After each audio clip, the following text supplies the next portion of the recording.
Cardboard box full of what? It's actually an empty box right now, but I believe it contains some manuals for this lens I bought for my camera to take better photographs of track Okay. and cross country and stuff. I mean, I've used it a couple times without reading anything, but sometimes reading the manual can be helpful. Yeah, it's true. Well, there's something about this lens that I didn't investigate at all. That's you're supposed to like hook it up to this thing to your computer, and then it like does some kind of firmware update to the lens. I guess I don't know. I don't know why you'd need to do that, but there you have it. Okay, nice. It's technology. What do I know? Yeah. So, we are all here, excellent. Let's start with experience points. Cadveo, what are you buying? I don't think there's anything I can learn right this second. You are locked right now? Yeah, I need books and trainers. Okay. So let me know later what you need exactly. While you're doing everyone else, I'll look and see if there's anything I could double down on, like a skill I already have or something. Okay, yeah. Maybe some upgrade to an already existing skill. Yeah. It's always a good idea. Conrad, what about you? I was thinking, I'm a little bit torn, but I was thinking of just increasing my ballistic skill by 5%. That would put me up to 58. That's good. That's nice. Yeah. And then the other one I was thinking of was lightning reflexes, but I feel like ballistic skill, I might want to do that this time. Remember that lightning reflexes gives you flat plus 5% bonus to agility. Yes. Which means that you'll be acting faster in a turn potentially. It's up to you. I mean, yeah, that's true. Yeah. Yeah. You know what? I'll take the lightning reflexes. Yeah. Why not? Yeah. Good call. Very good call. Because I mean, can 53... I learn Go ahead. A disarm on the fly? Yeah, sure, no problem. Okay, I'll do disarm. Okay. Sorry, Sean. Come again? I don't know what. Okay. No, I do know. 53 ballistic skill is already pretty good. So Yeah. Basically, 5%. if you guys can take the skills or traits rather, I think talents, which give you flat bonuses to your agility or willpower, always take them. It's. Yeah. I mean, in second edition, because in fourth things like that I don't think that they exist, but in second they are probably the most useful traits that there are out there. Okay, so plus 5% willpower for you. Agility for you. Excellent. Yeah. Luther, what about you? Looking over talents real quick. Okay. By the way, I really like the notes. I haven't read them all, but the style is very cool. Very good. I liked it. I liked the picture you added The too. picture is great. Yeah. I didn't get a chance to read through. I just skimmed it, and I think we need some revisionist history on that, though. No, there's no revision. It's my diary. Are you reading my secret thoughts? Of course. Little pink diary of Luther Krantz. Yeah. Could I learn Is gossip it on the fly it's me, too? Luther. Sorry, Brian. Gossip? Yeah, sure, no problem. Absolutely cool. no problem. Yeah. That's 200 XP then. Okay, so that's what you are buying for Cadveo, right? Or something else, Brian? Yeah, I got gossip and disarm. Okay, awesome. So, Luther, what about you? Can I pick up Seasoned Traveler, or have I not traveled far enough? Yes, you can pick up Seasoned Traveler without any problems. Alright, now I'm going to do that. Okay. Seasoned Yes, Traveler... he smells like a seasoned traveler. Yeah. Seasoned Hobo. Nobody said the seasoning was good. It's natural. It's natural seasoning. I'll have you know that this smells quite good in other countries. Oh, well. I mean, compared to Bretonia, it's practically, super fresh. Yeah. Okay. Seasoned Traveler, if I recall correctly, gives you, removes any penalties from traveling outside of a road in the wilds. That's not what I have here. You have extensive travel experience.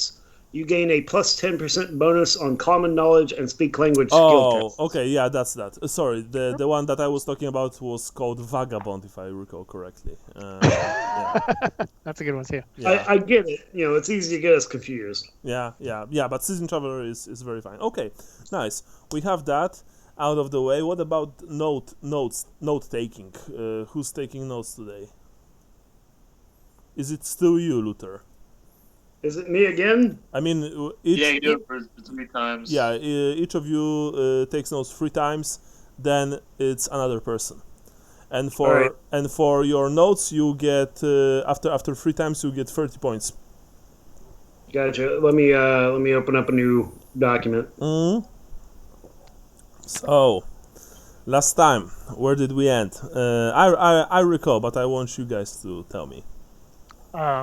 Well, I believe we were just about to do battle with these dogs, if I recall correctly, but I could be wrong.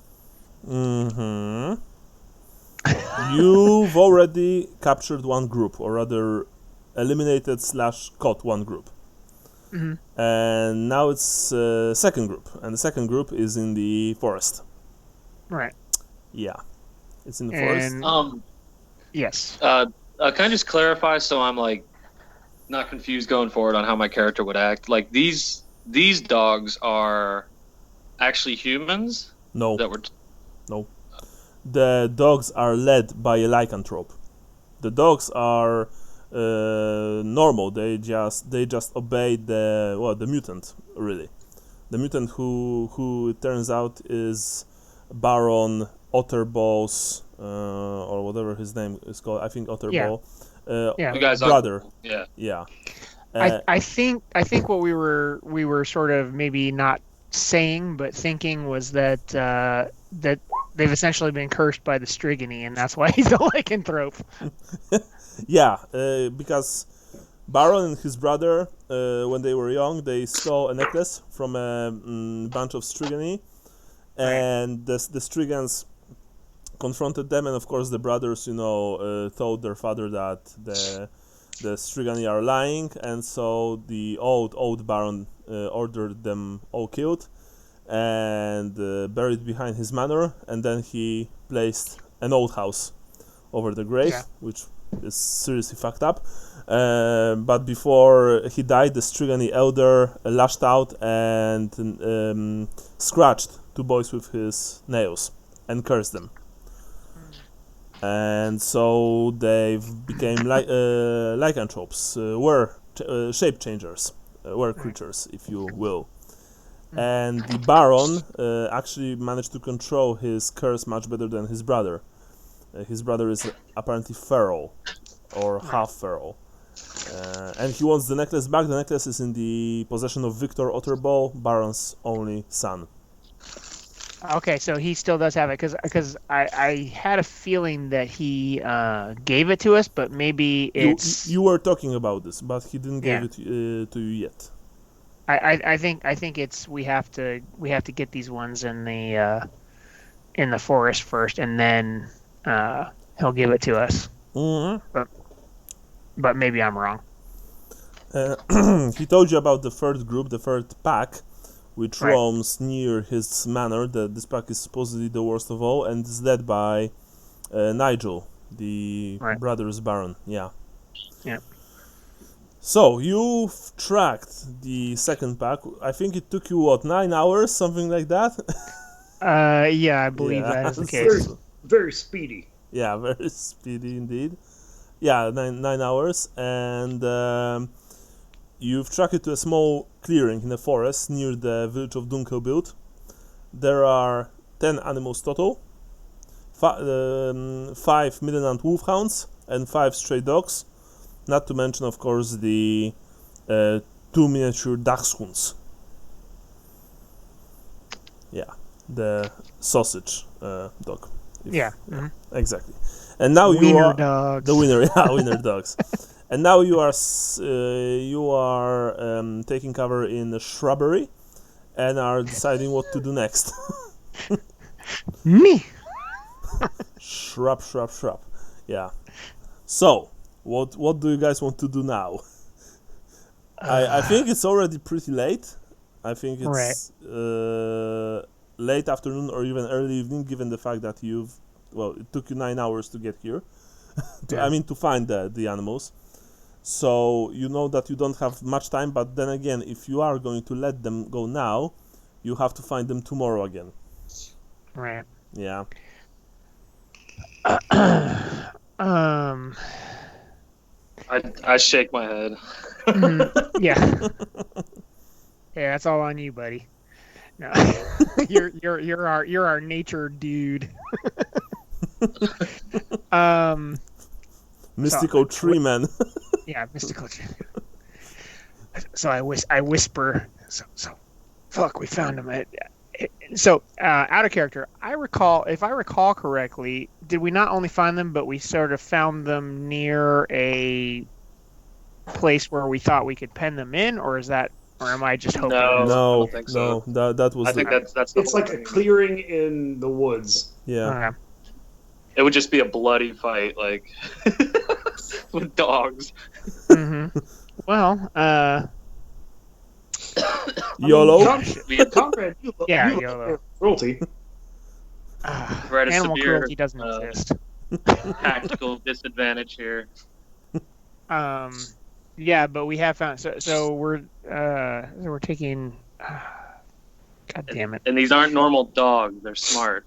Mm-hmm. Smarter than you, maybe. So what? I'm trying to remember what the heck we actually took with us on this. I think you have excursion. your nets. Mm-hmm. I presume that you have. So you've took them after you've dealt with the first pack. So you have your nets. Each one of you has a single one. So free total. Do we? No, okay, it's just Catvale and Conrad, I believe. Yeah, that's what I thought. I thought it was just the two of us had the smaller nets. Okay, so two of you have. Okay, sure. So what we could do? Oh, and I of course don't have whatever skill net. Yeah, I don't. So I don't know what you guys think, but maybe we should just start shooting at them and charging them, because I don't know what else to do, and You have to flank them at least, like 3 sides, and then close in. we can try that. I think we have to take the opportunity to kill as many as we can, because we're probably going to have to spend, whatever we do, we're probably going to have to search for them again if we can't get them now anyway. So I don't know how we can be. I think in this prepared. Instance, yeah, capturing is out the window. I think. Yeah. You drive the number down. Strike to stun. You can, of So, course, stun the animals if you wish. Let me see. Do I have strike to stun? I do. I do. Okay. Well, that could be an option for the wolfhounds. We can try to brain them. Yeah, sure. If you guys want to take it from one position, I could let off arrows while you guys intercept, and then when it gets too crazy, I'll jump in. That actually sounds reasonable. I was going to say, why don't I give you my 3 arrows for now, since you're way better. I'm good with a bow, but you're way better, I'm assuming. Yeah, and I could let off multiple in a turn too. Yeah. He has pointy ears. It's normal that he's better with bow. Well, I don't want to be racist. Yeah, that's what I wanted to say. That was pretty racist of me. Sorry for that. Oh, it's not that bad. It's just a knife. It's positive racism. Yeah, it's like saying that dwarves are good with money or halflings are good with food. They're saying like, Luther, it's dwarven made. It's not going to break. Yeah, something like that. Luther claps his hand on Conrad's shoulder. It's not that bad, Conrad. He's just a knife ear. Knife ears are better at shooting. Yep. Yeah, remember that. All right. In the middle of the night, in the back. So I hand Cadvale my 3 arrows. Okay, Cadwell, you have 3 arrows from Conrad, and how you guys want to approach this? Because I presume that Conrad and Luther will attack head-on, while Cadwell will lay down covering fire. Can I look around and see if there's like any birds and bushes like to the right or left of us? Well, yeah, there are. Like throw a rock over there, get the birds, give them the move in, so the dogs come in for the birds, and then we blindside them. Or I could pretend to be wounded and run through the forest and draw their attention back to where you could probably pin them against it. Okay, we'll need 2 pints of blood, and we'll leave a little trail. Are you going to squeal like a pig? Is that what's happening? Hey, I'll have you know that I have competed in multiple sounder competitions, sir.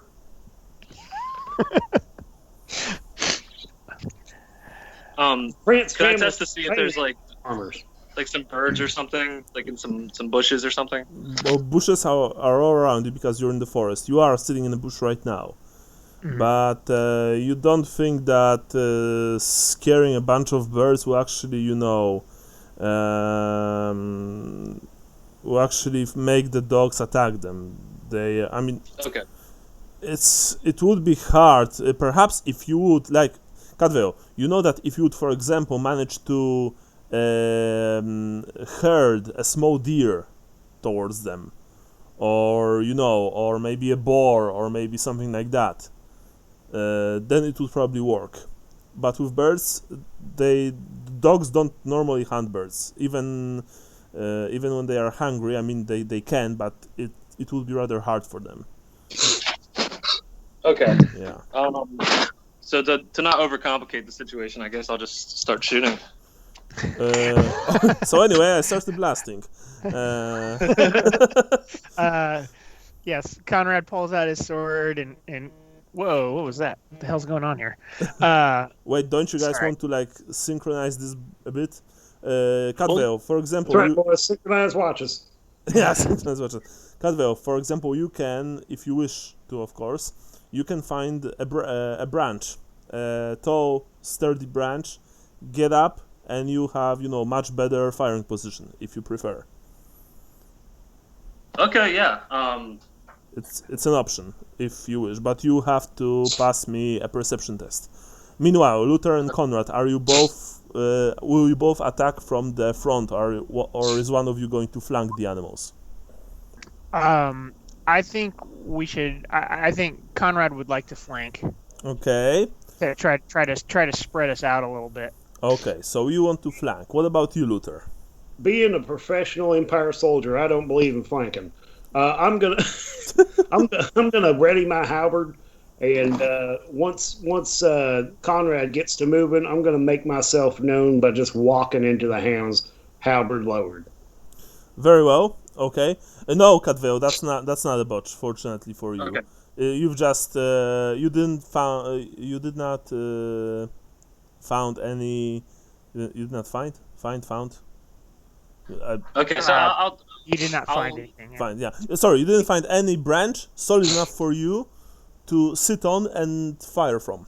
So you just have to use the bushes that you are sitting in right now. Yeah. Okay, so you guys intercept when they charge in, so I could get a few more arrows off. Mm-hmm. Before I join the fray. All right. Okay. In that case, Cadwell, you are sitting in the bushes. Conrad, you are flanking from the left or from the right? From the left. From the left. Okay, so... And Luther, you are just emerging onto the open ground. Correct? Yeah. I don't hear you, Luther.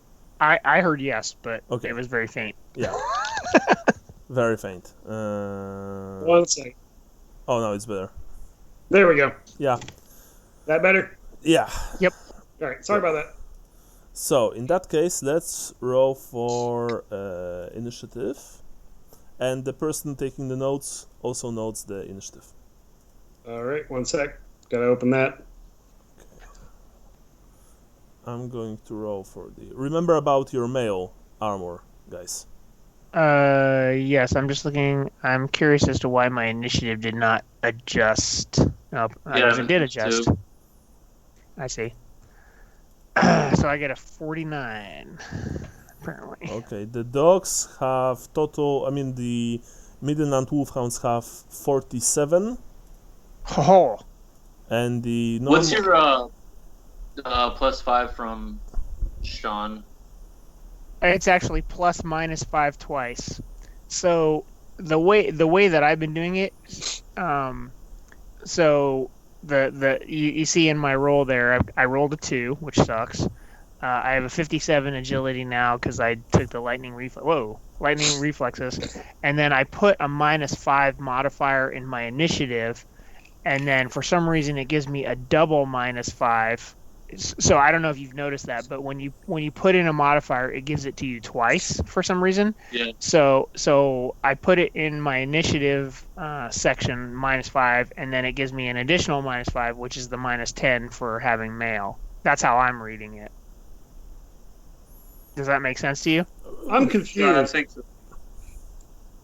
so. So what happens is that you're supposed to have a -10 modifier if you're wearing mail, right?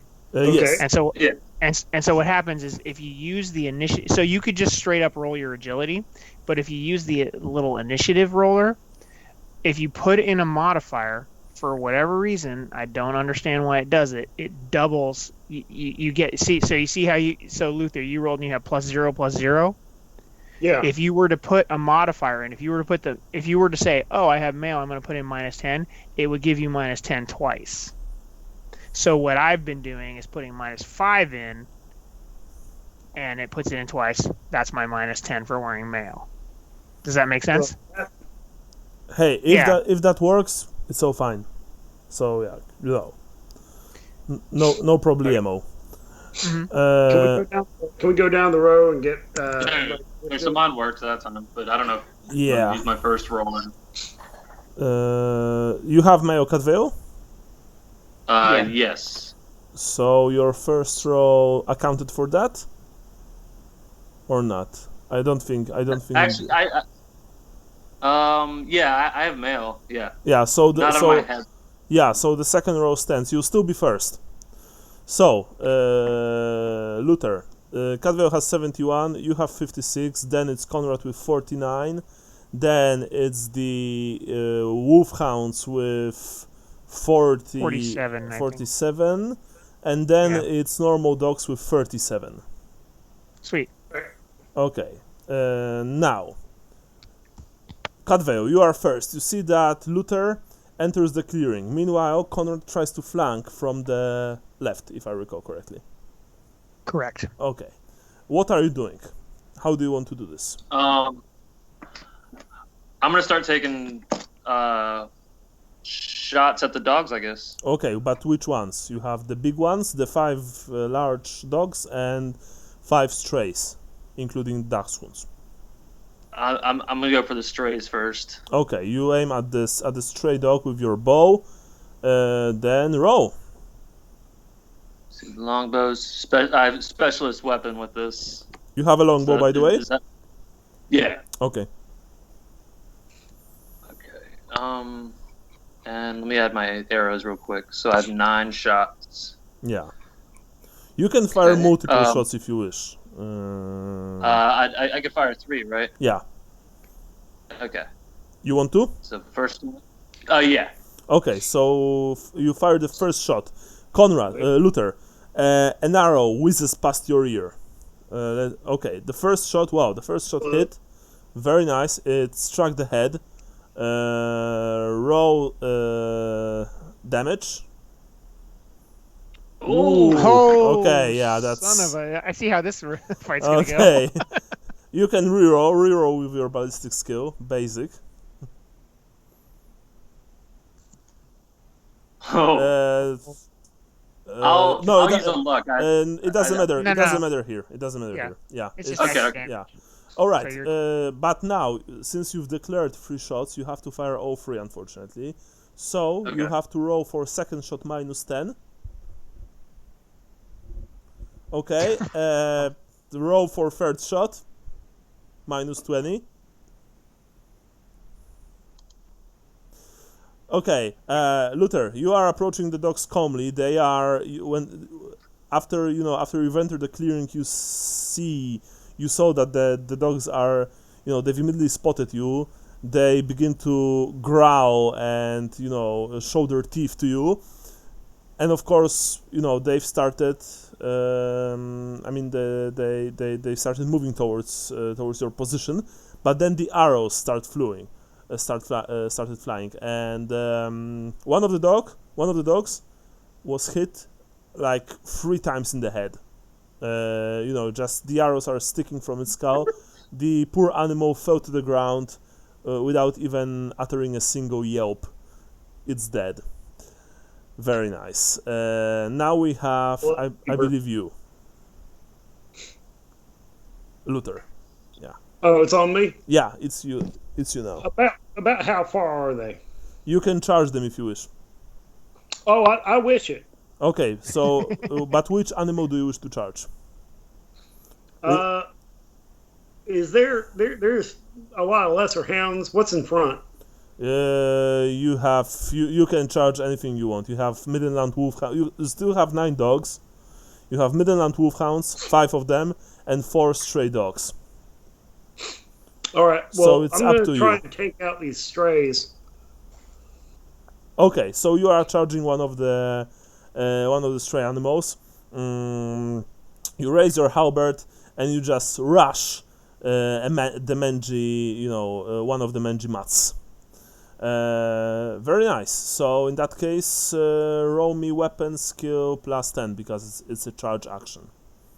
Trying to find that. One sec. Here we go. +10. Yeah, for charging. So that'd be a 23. Yeah, nice. You don't roll like that in second edition. So if you have 73, you roll an 83. It's, okay. Yeah, it's not like it's the same thing. Yeah, it's not Yeah, decreasing. Just Yeah. you charge one of the animals. The dog, it sees that you are coming towards. He sees that you are coming towards him with the halberd, and it desperately tries to dodge. It tries to jump away, and it manages to do just that.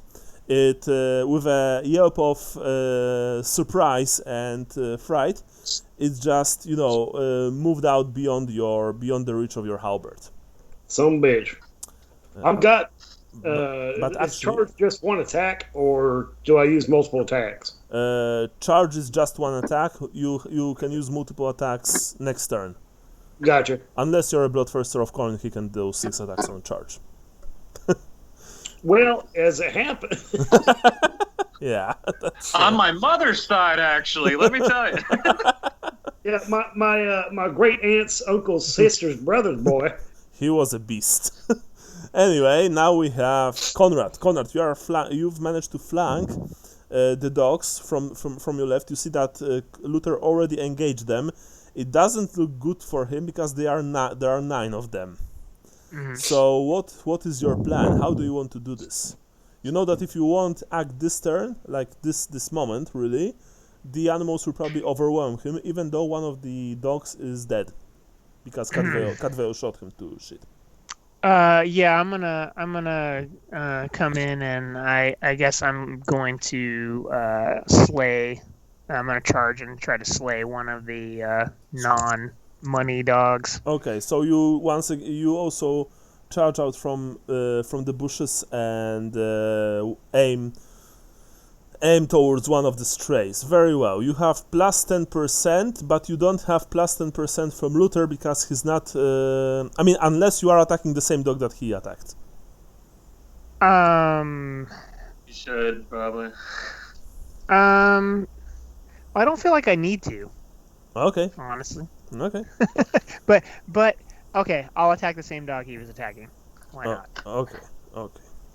So in that case, Bam. very nice. And the animal already dodged this turn, so he's not doing this. By the way, I presume that you have your sword, your magical sword, and Correct. you have the shield in your offhand, right? Mm-hmm. Okay. In that case, please roll damage. Yeah. What is my bonus? My bonus is it's just straight strength bonus, right? Yeah. Unless your sword, I don't recall that that the sword of yours No, has a bonus for. no, I don't think it does. Yeah. It's just the willpower Yeah. stuff. So For some reason I didn't write on my sheet, so my damage bonus is 5. I just want to add it into Luther, the to your roller. left, you see that the bushes part, and Konrad Odenhaller charges with his bull sword held high, and he delivers a devastating strike at the animal that you've just charged. The poor hapless beast tried to, it tried to once again just move out of the way, but Conrad simply bisected it with a single strike of his sword. Cool. That's how you kill a dog. Yeah. I tired it out first. It's true. You have 8 dogs remaining. 8 dogs remaining. 5 hounds, 3 strays, including 2 dachshunds. By the way, dachshunds have the exact same stats as the single other stray. They are just nasty. So let's make this easy. 4 attack you, Conrad. 4 attack you, Luther. Okay. Starting with the dachshunds. Conrad, we'll go with you first. One of the Okay. small, but you see that these animals, normally, after a show of force like that, the animals will probably run away. Maybe except for the wolfhounds, but these animals are mad. They are incredibly aggressive and feral. And while, of course, I do sometimes try to describe them as, funny, haha, winner dogs, you can see in their like mad eyes this need for violence and fierce territorial aggression, and they are trying to rip your throats out. Conrad, one of the small dogs, jumps towards you. Fortunately, you just kicked it away. The winner dog flew in the air. This squeak. The Missile. yeah. The oh yeah, there are 5 this for this. I'm trying to okay.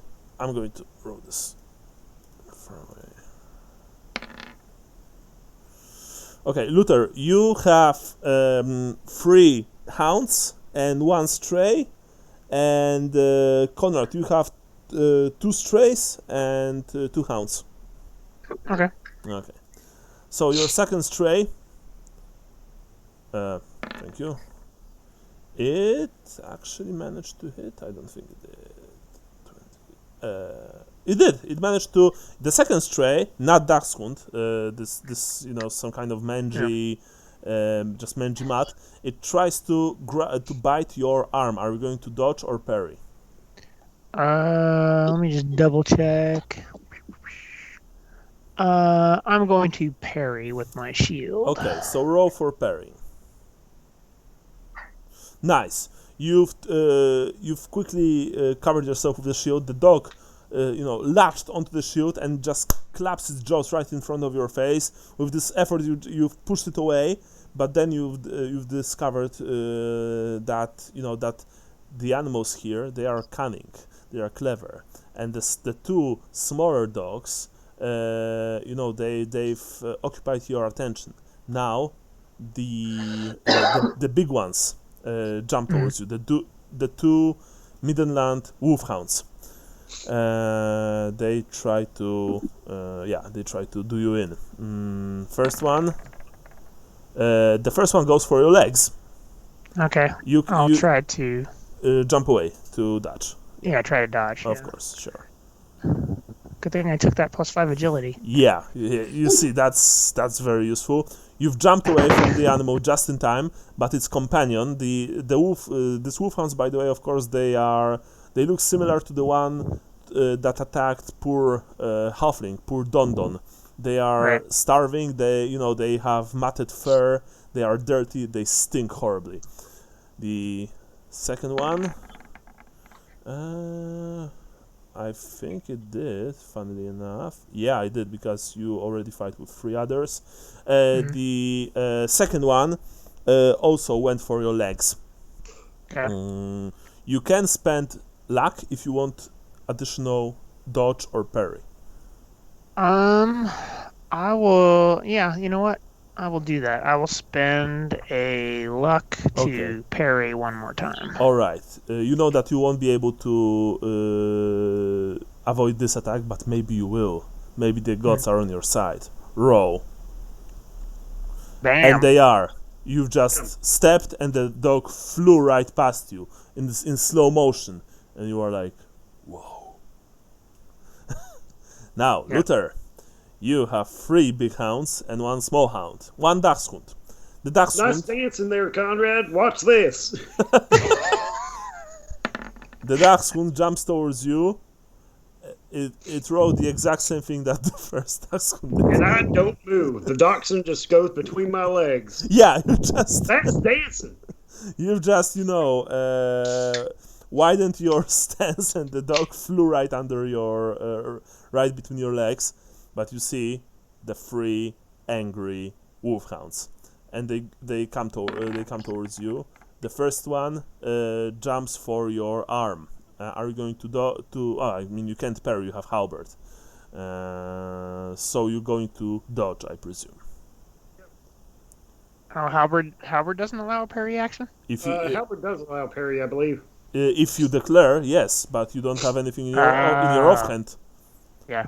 Yeah. What's lightning parry? Lightning parry means that you make multiple attacks, and you reserve 1 attack for a free parry. So you have 3 attacks. You attack twice. You would normally attack 3 times, but you attack twice, and you reserve 1 attack for parrying. Gotcha. But because you charge, you can't it's do a that. dodge. Yeah. So roll for dodge. Dodge the dodge. Nice. Dodge of Venice. You once again, Luther. You've simply moved away too quick for the. What? No, go ahead. Okay. You simply moved too quick for the dog to catch you. Cadville, you see that your comrades they are fast. They are moving very fast. They are moving very fluid. You guess that in a few seconds you probably managed to slay a couple other dogs, but there are 2 more wolfhounds, and one of them. Plus 20%. One of them, fortunately for Luther, missed his arm by literally a few inches, and the final one clasps its jaws on his head. Uh-oh. Do you want to spend luck for additional? Luck. Okay. For parry or for dodge? Because now you can, for example, spend it on parrying. Parry's off weapon Agility skill? or weapon skill, yeah. Yeah, parrying is your weapon we're skill. gonna go off weapon skill. Okay, you see that dog flying towards you in slow motion, and you are, no, I will not fall today. And you try to parry. Roll. And you quickly put the shaft, the haft, the haft of your halberd in front of you. The dog clasps its mighty jaws on the haft, on your haft, and splinters are flying everywhere. But you are just you don't. It's kind of hot. Yeah, no, it's really not. You don't have any of it. Now, Cadwell, it's once again your turn. You see that your friends are fully engaged with the wild animals. They are doing really well, but the numbers are still against them. So all of the dogs are in close combat now? Yes. Okay. But I could focus and spend an extra turn to just focus on one of them, right? You can shoot even now, focusing on one of them. it means that you won't get any bonuses, but if you take aim and fire, you won't risk hitting your friend. If you would, for example, want to fire multiple shots, there would be percentile chance of you hitting your comrades. What percent? If I recall correctly, it's just 50-50. Oh, okay. Yeah. Oh, Hey, wait yeah. a minute. I'm gonna take my time with it then. So, okay, but like I've said, you can fire this turn. You just have to aim and fire. Okay. So you fire a single shot. shot, and you pick your target, and that's it. Of course, if you botch, for example, I can say that you've hit Conrad or Luther. There's 2 big strays left, or 1 big stray. 1 big stray and 2 Dachshunds. Okay. I'll aim for the 1 big stray then. Okay. You take a careful aim. You fire your arrow, your 4th one, by the way. That's that's a botch. How much luck do you have, by the way? I just have the 1. Okay, so that's the luck. Okay, sure. Roll in that case, of course. Woo! It's like an opposite roll. Yeah, 0-1. Okay, roll damage, of course. Let's see the 10. I bet that it will be 10. Oh no! Excellent. But I do have mighty shot at least, so that's 3 plus 3. Yeah, but let me quickly check. According to my little unofficial chart. Oh yeah, here it is. It's 0-1. So how much damage total? 2 plus. It plus my mighty shot plus 3 for the. I think it's 3 for the longbow, right? I think so. Yeah, that's probably. Yeah, it's 3 because longbow has armor piercing, if I recall. It's not stronger. It's just better at puncturing. So 6 total. 6 total, but you've also managed to hit it in the neck, so it gives you plus 3 additional damage. Okay, I'll take it. Yeah. So let me quickly see, because and that was enough. You, Conrad, you saw that the big stray suddenly ended up with an arrow just puncturing its neck from one side to the other. It actually was shot with such a strong force that it flew right through its neck. Sweet. The dog fell to the ground, of course, gurgling horribly, gushing blood everywhere. Yeah, that's pretty hardcore. And now it's Luther Krantz. All right. I've got 3 attacks, right? Mm-hmm. I in this kind of situation, I don't believe in parrying, but there's a dog latched onto my haft, right? Well, I mean, no, it's not. I just, describe flavor it. text. Yeah, it's flavor text. Oh, I was hoping it was still there. No, you've pushed it away after that. Gotcha. Yeah. All right, well, we're going to use all 3 attacks as attacks. Okay. Aimed towards. My man. We got, what, 2 strays left? No, you have a single stray. You have 3 hounds, and you have a single stray, the single Dachshund. Gotcha. Yeah. We'll go for the Dachshund. Okay, so you are attacking the winner dog with your 3 attacks. Okay, sure. In that case... Wait. All 3 attacks have to target the same target? No, they don't. Okay, well, no, I was going to do... Can I not use one of those attacks as a strike to stun? No, because let me quickly check. If I recall correctly, strike to stun is a full action, actually. Gotcha. Unless you have the lightning stun. The stunning quality weapon, but none of you guys have this, sadly. Wait a second. Oh no! Actually, sorry, my bad. You can absolutely. All right, then I would like to target the Dachshund with a regular attack and strike to stun on 2 of the hounds. Of course, no problem. Remember that your strike to stun attacks will be with minus modifiers, because they will be after your first attack. Very well. Roll for the first attack. Buddy, I didn't become a captain just because I was good at killing. I became a captain because I was good at killing consistently. Well, yeah. Yeah. I always thought that you become a captain because you are actually competent at your job. Yeah, by killing consistently. Fair enough. Roll. Let's see. Nice. You deliver a punishing blow towards the little dog. It tries desperately to jump away. It failed. Roll damage.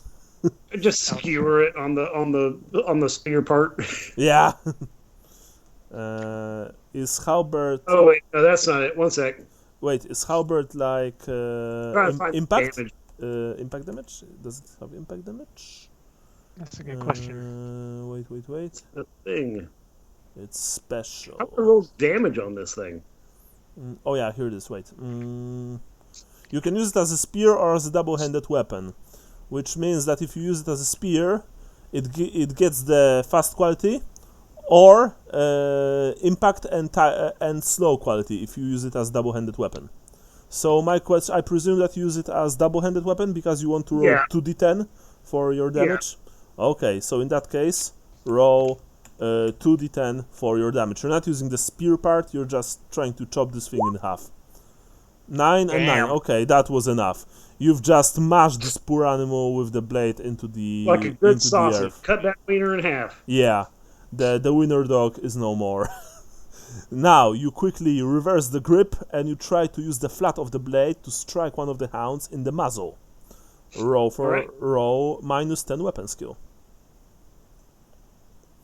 That's a fail, and you fail to hit this one, but you don't stop, and this time you try to use your haft, the end of the haft of halberd's haft, and you try to strike the third dog. Oh, I just assumed I was just hitting it with the side of the halberd. Well, I mean, it doesn't really matter. It's just That's fair. Yeah, you're clocking it on the head. You're clocking, yeah. Non-lethally. Minus 20, so you failed, unfortunately. Yeah. You've almost caught the third dog, but it was the two hounds, 2 of 3 hounds. They are wary of you now because they saw what you are capable of, so they've jumped away. Excellent. Now we have you, Conrad. You are surrounded by canines. Yes. What is your plan? I believe, do I have 1 stray and 2 midland hounds? Right now, yes, you have. You have the ducks. You have Dachshund and you have 2 midland hounds. Yes. Exactly. Okay, so I will do similar. I will do 3 attacks. I will try to kill the dachshund with the first blow and try to stun the other 2 dogs with the other 2 blows. Excellent. Okay, in that case, go for it. First attack. All right. You swish your blade towards the diminutive dog, and yeah, it's nice. It will, of course, try to jump away. It failed completely. Roll damage. Okay. The dog tried to jump away, but it slipped on the ground. It's 10 total? 10 total. Let me quickly see, because that might be enough. I think that's enough.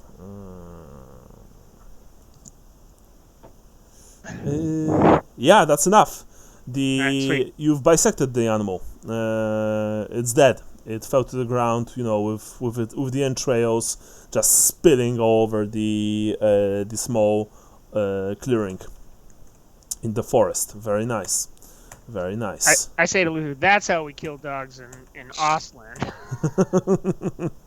Okay, now you use the momentum and you try to smash one of the hounds with the pommel of your sword. Minus 10 weapon skill. Okay. Nice. The animal. Now I have to roll a strength. No. The animal will first try to dodge and then will start rolling. The strike to stun is actually pretty. Doesn't matter. It jumped away from you. The strike to stun is pretty freaky in 2nd edition. It's not that easy, but we'll try. Unfortunately, it flew away, but you're not deterred, and you try to smash the 2nd hound or the 3rd dog, if you wish, with the flat of your blade. Yeah, so minus 20. I'm 44. Yeah.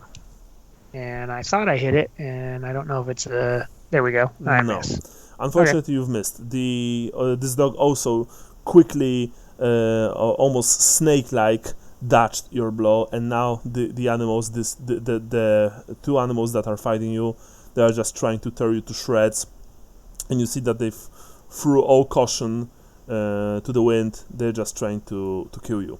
So first dog, Row is just working horrible today. First dog, okay, that was that. Let me quickly roll 1d10 and let's see. Ooh, this can be interesting. Okay, the first dog, just barking, yapping, and frothing horribly, tried to go once again for your legs, but you simply smashed it in the head with the edge of your shield. It's not out. It just staggered back, and you see that it's dazed a bit. But its companion is also trying to murder you. And its companion goes for your head. Are you dodging or parrying? I am going to parry. Okay. You try desperately to parry this attack. Let's see. Ooh. Remember that you have +10 from your shield, but even with that, right. Yeah, it wouldn't. You want to I luck? am going. Yeah, I'm going to use my second luck to reroll that. All right. Let's see. Are you kidding me? Come on. Okay. In that case, I want you to roll me d10. Just d10. Okay. And let's see. Oops. I'll just do this. Boop. 9. Very well. You've desperately tried to parry the second dog, but with your shield. And what happened was,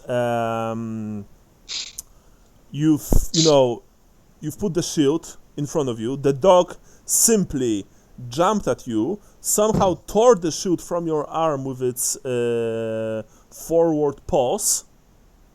So the shield is no longer on your arm. It's laying on the ground, and then bit you on the head incredibly hard. Let's see how's the damage. Let me just quickly. Okay, they have 4, and I'm too lazy to take my paper book, so I am using PDF. So I have to fly from one to the other a bit. Okay. So I'm just going to roll it then. Ooh!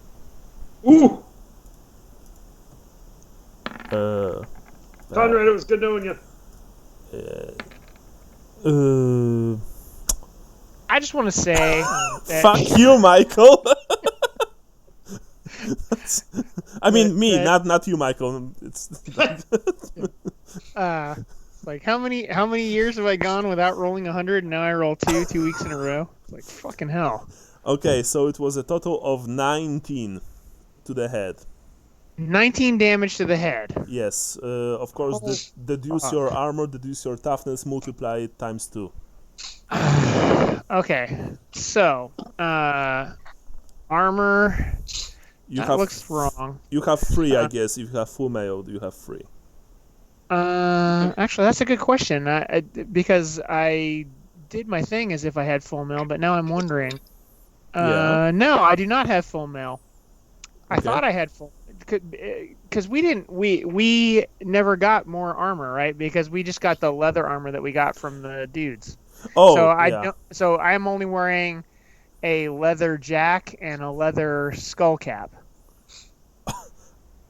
Really? So, wait, because I remember that the armor, I think Cadvio lost his entire armor, or did he?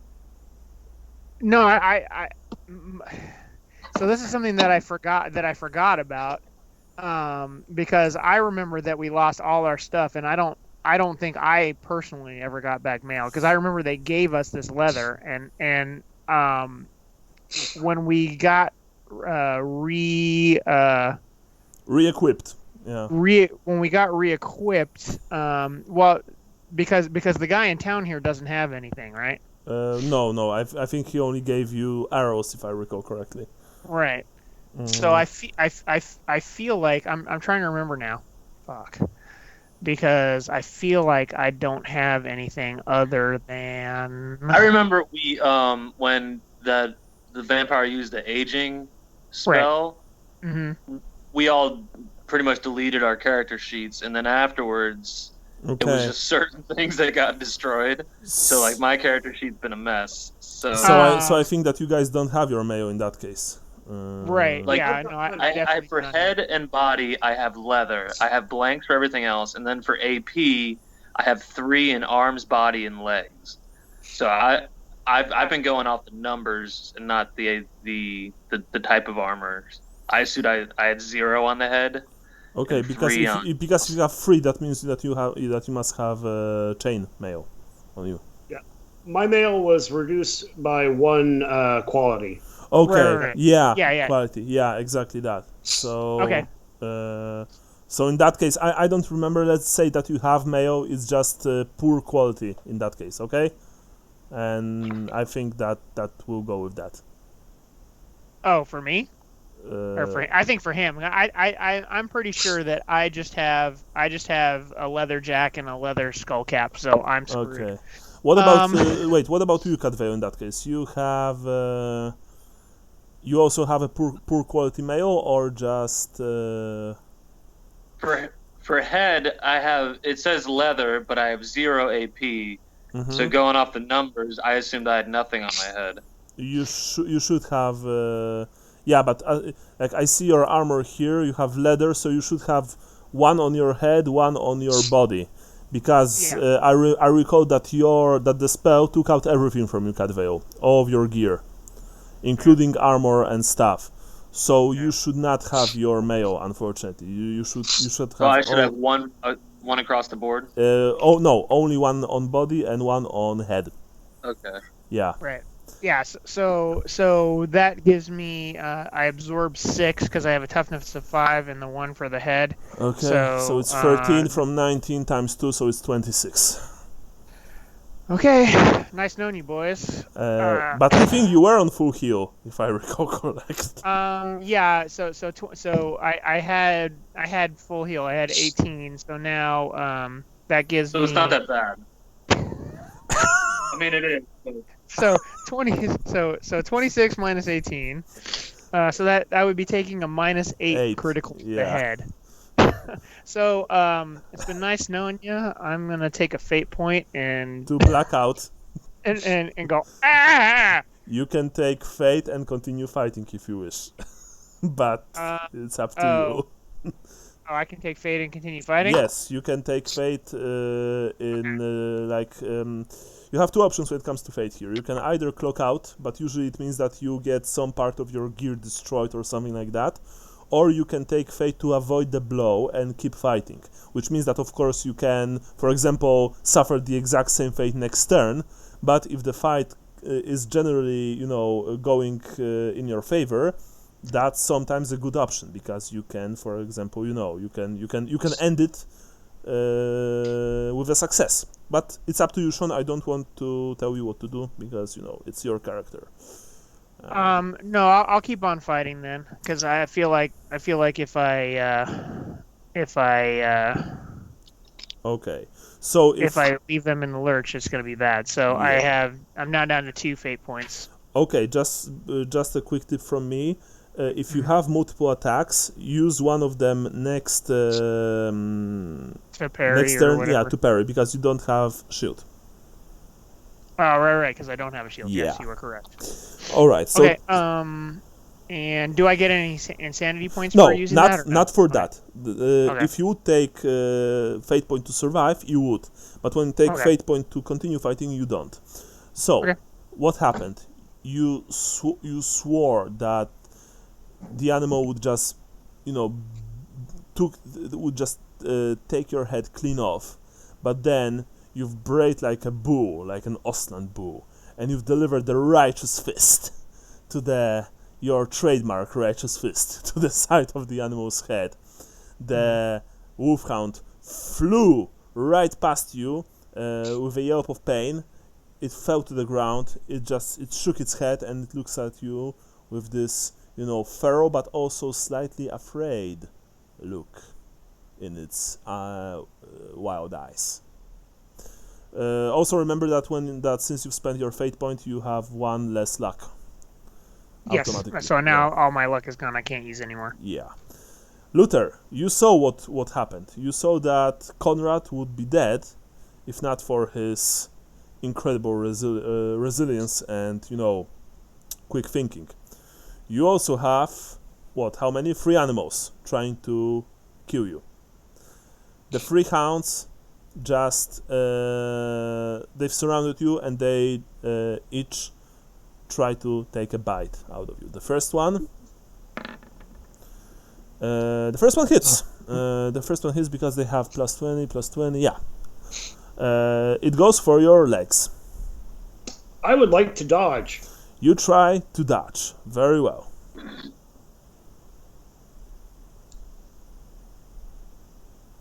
Nice. You've masterfully dodged the strike.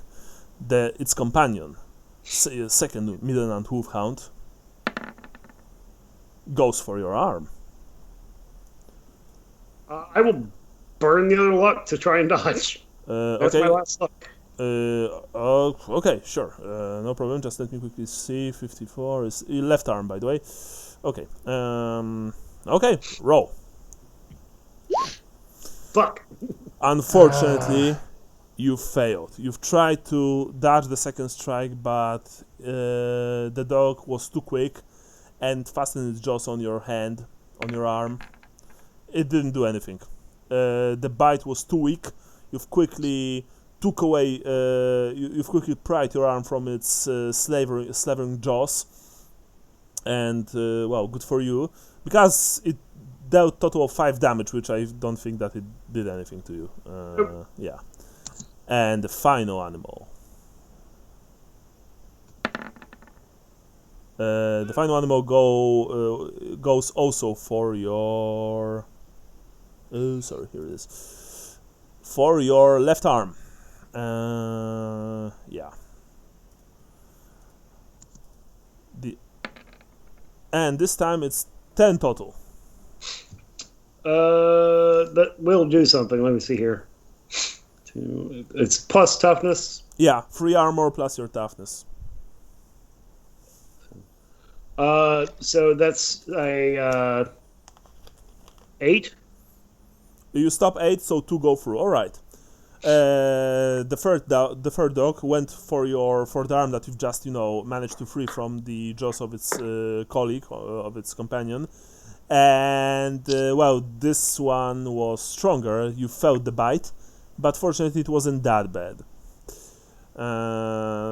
Yeah, and your 3 hounds, because you only have 3 hounds right now, right? Yep. All right, are no more. Another turn. Cadveo, you see that the situation is it balances on the on knife's edge. Your friends are doing whatever they can to stay alive, but the dogs are completely relentless and they don't care even for their own safety. They just want to kill them. What are you doing? Is net done with weapon skill or ballistic skill? It's ballistic skill. Ooh. But you also have to have net. You have to have special net. Weapon. Yeah, special weapon net, and you have to be closer. You are, after all, on the edge of the clearing. Well, I would be testing on half of my ballistic skill then. Yeah, half of your ballistic skill. Okay, I saw one of the hounds snap right by Conrad's head, and I don't know if Conrad realized how close he was to death just then, so I'm gonna try and take that hound down. With your arrow? Arrow, yeah. Okay, so just one shot, focus on it so I don't hit anybody else. Of course. You take aim carefully and you let loose your 5th arrow. And I'm out of luck, guys, so... Yep. You've managed to strike the animal. Roll damage. Okay.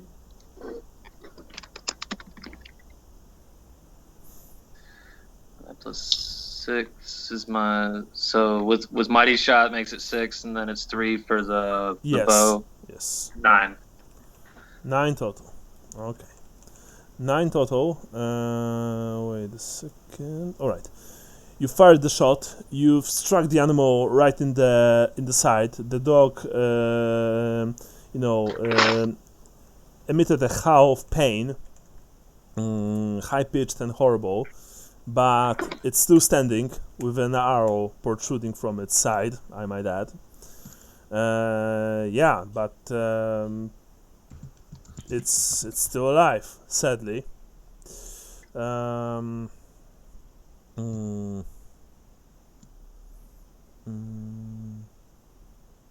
a second.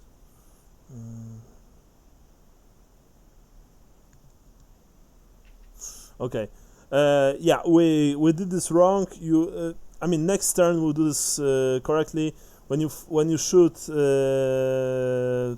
towards the enemy, fighting in a fight, you can fire. You can just fire a weapon without any precautions, and then it's 50-50 chance that you'll be able to hit your friend. But normally you just there's no way around that. You have to take -20 modifier to ballistic skill when you fire at the enemy. Then you'll be able to hit your enemy, but with flat -20 to your ballistic skill, which can't be mitigated by aiming, by stuff like that. You always have -20. Okay. Yeah, so that's that. So this turn wouldn't hit then. No, we'll do this from next turn. This turn you've hit.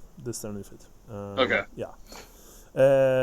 Conrad, you saw the arrow, striking one of your assailants. You have hope. Luther, you're up. This is some bullshit. I'm going all three. I'm going all 3 attacks. And I'm going to kill. Okay, so you want to kill the animals. All right, very well. Yeah. But tell me first, are you attacking a single dog or 3 different dogs? 3 different dogs. Mm-hmm.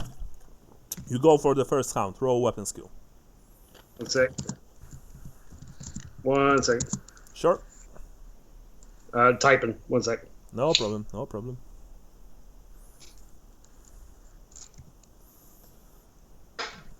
The dogs can be dangerous. Yeah.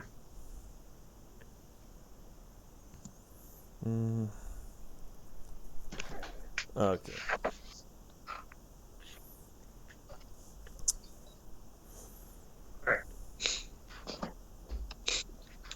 All right. We go to this. Boom. Nice.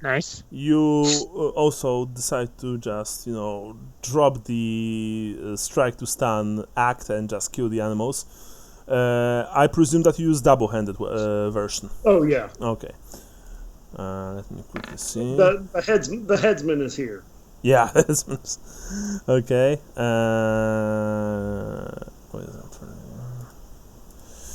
The animal just managed to avoid your blow. Literally. You saw the edge of your blade just skimming its fur as it jumped to the side. Actually, no, it didn't, because you've hit. I forgot that I was making the odd attack. You've hit. Roll damage. 2d10. Sorry, my bad. Okay, well, 4, 6. Well, so you always choose higher number. You can't choose lower, even if you wanted to. So you deal 4 damage plus your strength plus, I presume, strike mighty blow. Plus strike mighty blow. That's right. Okay, so it's 5 plus your strength. 5 plus my strength would be another 5. So 10 total. 10. Okay, 10 total. Let me quickly see. Okay. Yeah, you've slashed open the animal's side, but the halberd continues flying towards next animal. Roll -10 weapon skill. Good. This time it goes towards the head. The dog also doesn't dodge, so just roll damage. 2d10. You can reroll if you wish, but doesn't really matter. because you've simply removed the animal, the wolfhound's head from its body with a single swift strike. You're like making this, this huge arcing slash. You've opened the side of one animal, removed the head from the other one, and the third one, minus 20. Roll damage. Bam. 8, so 9 plus your strength is what? That'll be 14. 14 total. The blade lodged itself in the ribs of the third animal. To your surprise, the dog is still standing, even though it's vomiting blood and just, wobbly on its legs. Conrad. Does that count as stunned? No.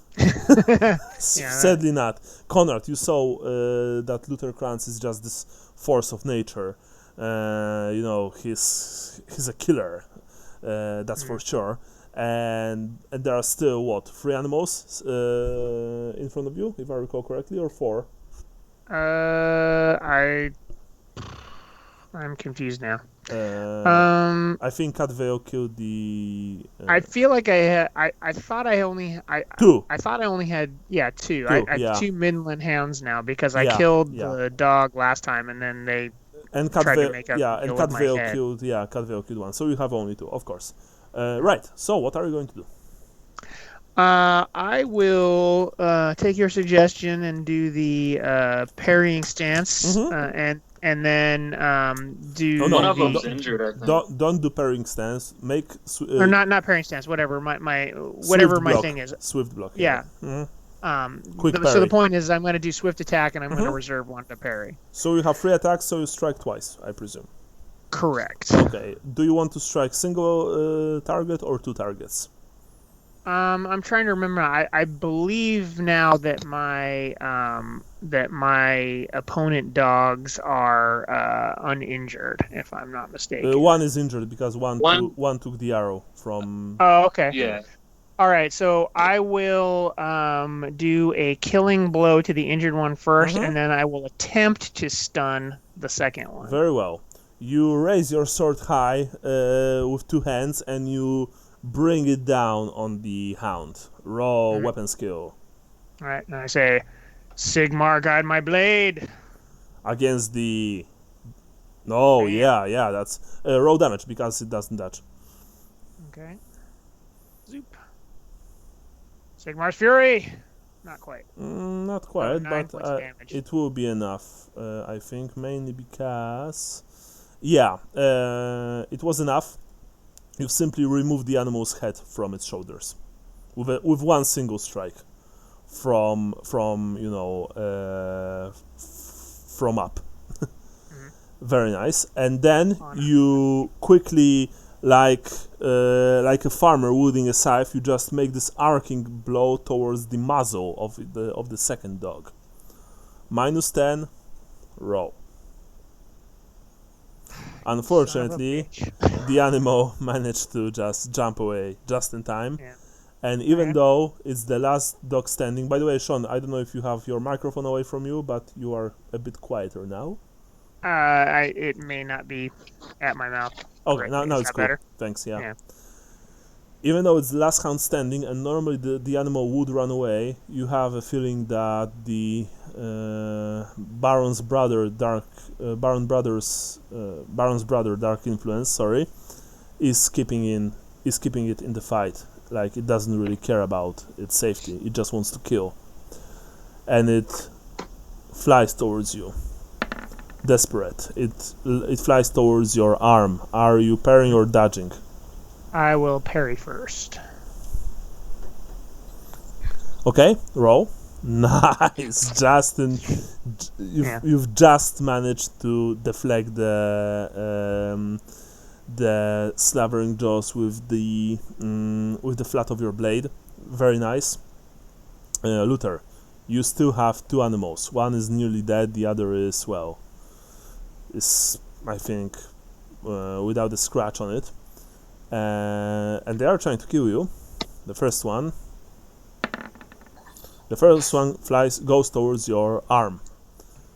You can dodge. if you wish, of course. Yeah, I'll dodge. Okay. Nope, I won't. Never mind. Okay. You have a luck? I don't. Okay. So in that case, it's 11. So 8 will soak. So 3 go through. 3 go through. Yeah. The dog, bit hard on your arm, very hard. You feel the pain. The second one, the almost dead one, goes for the same hand, if I believe. Jesus. Yeah, they just want to. Yeah, they go for your right arm this time. All right, go for it. Actually, sorry, the former one was left. This one is right. And even though it's almost dead, yeah, it's for 12. Jesus. Which would be 4 more. Yeah, it's 4 more. How much do you have left? I have 11 left. Okay. Conrad, you see that the 2 animals are just savaging Luther horribly. Cadwell, you also see that. Blood is flying everywhere, but the brave Stillander is standing his ground, while still emitting this horrible stench. Stench of victory. And now we have you, Cadwell. You fired 5 arrows. You still have what? 4 left? 4, yeah. 4 left. So, what do you want to do? Gonna try and help Luther out this turn. Okay. Do you want to shoot like with disgust? Yeah. So it's minus 20. Yes, it's minus 20 to your ballistic skill, and that's a flat minus modifier, which could, by the way, mix with other minus modifiers, but yeah, it doesn't matter. So just roll ballistic skill minus 20. Well, you've still managed to hit. Excellent. By the way, which one were you shooting at? One of the ones that just took a bite out of him. But you wanted to shoot at the wounded one or the Wounded. The wounded. Okay. If one is wounded, I would have shot at that one. Okay, so roll damage. 6 plus. Doesn't matter. Mighty shot 10. Luther. Yeah. The animal that just the almost dead dog that just bit you hard in the arm, suddenly took an arrow to the side and fell to the ground dead. Okay. Yeah. And now it's you. Now it's your turn. 1 sec. Sure. Man, this fight is brutal. Kill. Yeah, I figured it was gonna be because there was no cornering them or flanking them really. All right. I would like to do the 2 attacks and 1 parry. Mm-hmm. Yeah. You raise your halberd high and you strike. First attack. Yeah, hold up. What's going on here? There we go. There you go. Excellent. Roll damage. 2d10. Okay. Weapon skill. Basic, please. Okay. Nice. 2d10 again. Alright. Luther, you've chopped the last wolfhound into pieces, literally. You've delivered a punishing series of blows, and the animal is shredded by your halberd. Conrad, you're up. You still have 1 animal to kill. Alright, I'm going to do the same thing where I reserve an attack to parry, and I'm going to rain, since there's only 1 left. I'm going to try to stun it again, but with both my attacks. Okay, so first attack goes. Nice. Hit. Okay, now it's... I need to open the stunning rules. Sorry. Is he going to dodge first? No, because they did all-out attacks towards you, so they are not Oh, dodging. right. Yeah. Let me quickly open this. Oh, here it is. Okay. Now, you roll counter strength test. So you roll Correct. strength and the animal rolls strength. Okay. Botches, by the way, of course, work here, just so you know. Okay. Nope. Man. Oh, like shit. Okay, since this is not 4th edition, sadly, we have to roll until one of you wins. So Okay. roll again. Oh, you've passed. Very nice. It failed, so you've won, but that's not all, unfortunately. Now, I'll need to make a toughness test for him. And if he fails, he's out. Fail. Yeah. What happened? You simply brought the pommel of your sword on the animal's head. You've knocked the dog out cold, and he's out for. Okay, I shouldn't show you this roll, but that doesn't matter. The animal fell to the ground, but you see that its eyes are still fluttering. You don't think that it will be out for long. We exit initiative. By the way, the combat is over, depending, of course, on what you guys are going to do now and how fast. Well, I'm immediately going to try to find something to tie its muzzle shut with. Don't you have a rope? Quick, get the net.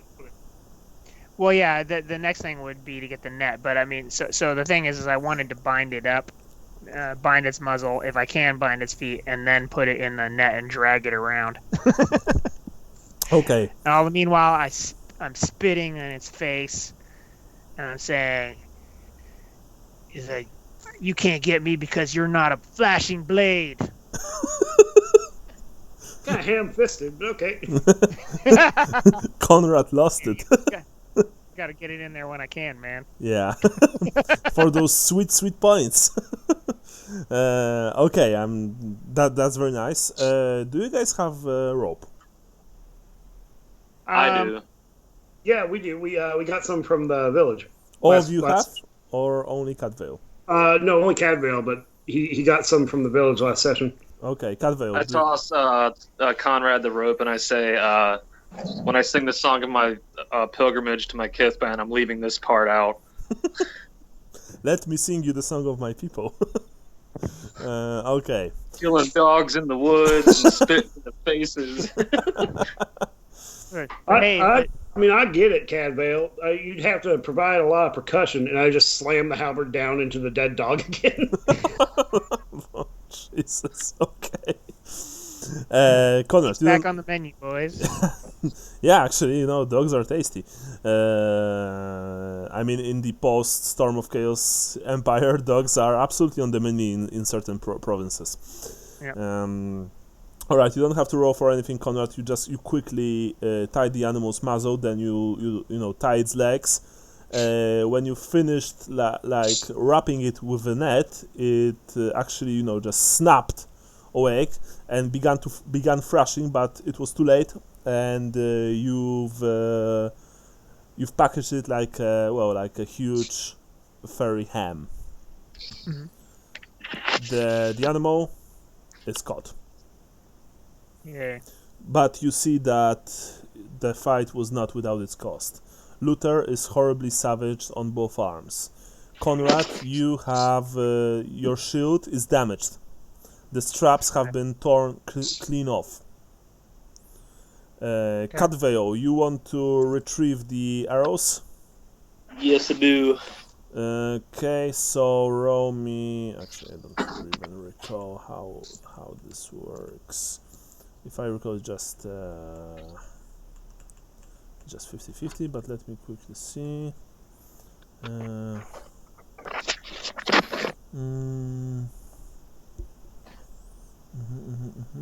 Wait a second.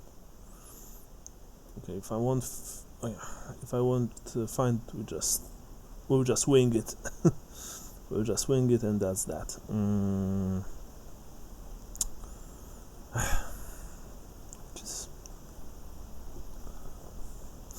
Yeah, by the way, the clearing just stinks of death. dog excrement, and the innards are they're just everywhere. It's pretty horrible. It's pretty horrible what happened. Okay, you fired what, 5 arrows? Cadveo? Cadveo has been kidnapped by this Caven. Yeah, sorry. What? I stepped away for a second. You fired 5 arrows, right? Yeah. Or 6? No, I fired 6. So roll me. Alright, so you roll D100. 150 means that the arrow is usable. Above, it's gone. Roll for the first one. It's usable. Roll for the second one. It's not usable. Roll for the third one. Usable. Fourth one. Is there a quick way to roll 1d1 without typing it? No, probably there are. I guess that you can probably roll a few D100s at once, but yeah. 1, 2, 3, 4, 5. The last one. You've only managed to retrieve 2 arrows, sadly. Okay, so I've got 5. Yeah. The fight is over, and you're still alive. What next? What's next, boys? I say, hey, what's going on? Sorry. we need to get this dog back over to the Baron's house, and I'm gonna see if that kid has any armor we can get, or something to help repair our stuff. By the way, is my camera on? Do you guys see my video? Yeah. Wait. Okay, yeah, I'm trying to figure out why I can't turn it off. Nice. Sweet fan, by the way. Yeah, thanks. I quickly move over to Conrad and pour water on his face and try to clean him up a bit. Conrad? Okay. I'm actually not injured. Yeah. Oh, you're not? I thought you got knocked out. No, because No. I did the. I just wanted a reason to touch your face. Yeah. Touch me in the morning. Because the fate point, I got out all that stuff because I would have been like horribly mauled / dead if I'm not going back to change a lot of the stuff I had written. So you're a little bloody. Okay, cool. I hate Skype sometimes. Let me just tell you. Okay. Yeah. So, you take the dog. Who's carrying the dog? I'll take it, man. Okay, you carry the dog towards... by the way, do you want to go to Baron's house now? Because it's already pretty late. It will take you at least an hour for you to reach this place. Well, so that's my question, is because we have this freaking dog. I mean, I guess we could take it back to the village, but I mean, is the village any closer? Actually, you know what? No, sorry, guys. One thing. Yeah. Cadveo, who was rolling for navigation? I'm pretty sure it was Cadveo. Oh, it was on you. Okay. Yeah. Okay, so you guys have to roll again, because you're not exactly lost, but you did find this place after literally just trailing, turning, weaving through the forest, stuff like that. You're not exactly sure where you are now, so someone will have to roll with bonuses, of course, but will have to roll nonetheless.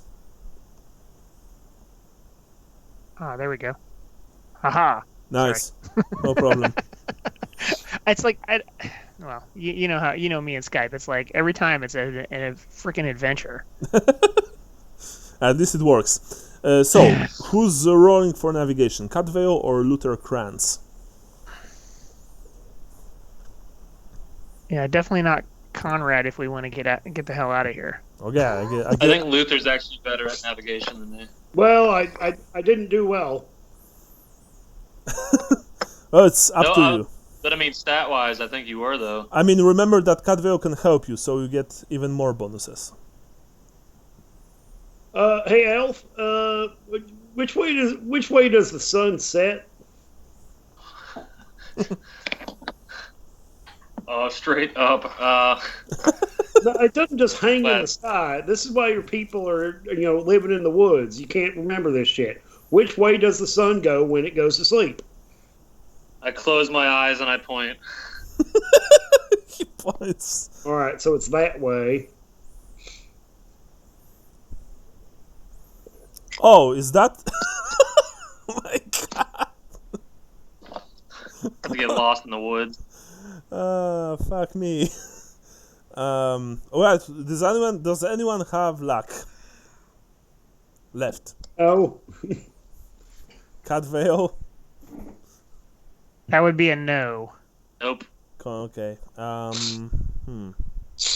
only have one fate point, so. Okay, let's take a quick coffee break. Ray, I'll be back in a minute. Okay. And the next thing we know, we're in Araby.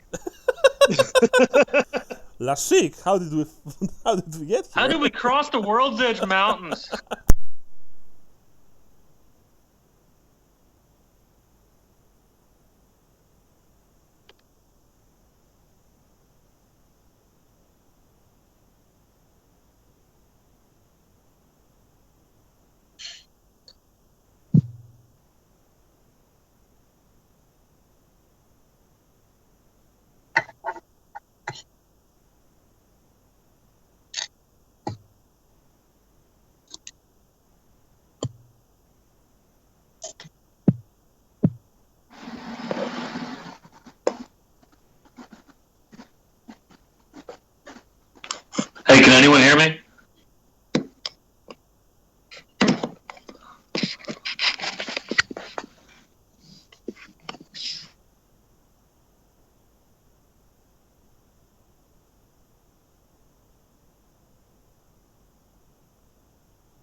All right, I'm back. Don't know if anybody else is. I hear somebody. Is that you, Brian? Yeah, that's me. I got the PVC cutter going.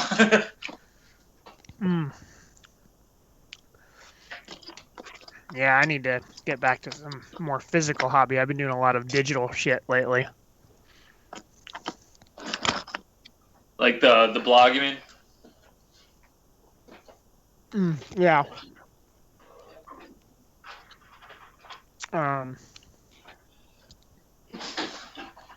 Excuse me, I'm stuffing my face. Yeah, the doing more comics, and I did another composite to try to make a background for some Middle Earth strategy battle companies reports. Yeah. So yeah, it wasn't exactly what I wanted, but I tried a couple new things, and I stumbled upon this guy who's like a concept artist, and he was showing like the kind of stuff he does, and some techniques and some things that I already sort of knew how to do, but I'm looking at the way he's doing it, and so it just kind of opened my eyes for ways to like bash sort of hand drawn and elements and photographs together, and really kind of put them together in interesting ways. So he does like lots of fantasy stuff, but he also did some like sci-fi cyberpunk type of stuff. Yeah. And then it put me on to another video, which I started watching, where this guy's like, I want to show you how I'd made this scene. It's like an hour and 15 minutes. So I've watched a little bit of it, but it's hard for me, it's hard to strike that balance between like, do I really want to watch this for an hour? Yeah, there's I think it's Frost Valor Lund or something on Instagram. He does all kinds of grimdark stuff, but he like every now and then he does some like Photoshop, like he just plays around in Photoshop, and I think he's mixing like real pictures of things and kind of making like a photo collage, so it ends up looking like hive cities and yeah. So that's cool. That's exactly the kind of stuff I'm trying to kind of bootstrap myself into being able to do, because I'm sort of I guess you might say a frustrated artist, or yeah. I don't really consider myself an artist, but I like to do artsy, craftsy types of things sometimes. Yeah. So I'm just trying to do that and get my head around, and so what I wanted to do was kind of, he had one where he showed, it was an interesting, where he like painted in a landscape, and then he was like, oh, and then I'm going to add texture to it by doing this, and that technique I've seen before, but I just couldn't figure out how to get my Photoshop brushes working the way his are working, so I might end up downloading. He's got a free brush pack that has a lot of stuff, and he's got a couple. He uses like 5 out of hundreds of brushes for everything, Does he have a Patreon? I'm not sure if he does, but I found him on Instagram too. So his name is Imad Awan, and he does these videos, and he's kind of doing ads for this stock asset website. But what's interesting about that stock asset website that is that they have like 3D renders of things that you can rotate and get the angle you want, and then download them as a PNG and import them into your thing, so you have a base to make these composites. So but yeah, so I started following him on Instagram after I watched a few of his videos, and he does some interesting stuff. I'm back. Cool. We're waiting on Michael now. Oh, I thought I'd be last back. Yeah, I just took the opportunity. I'm out again. You're out again. No, I want to be last back. Okay.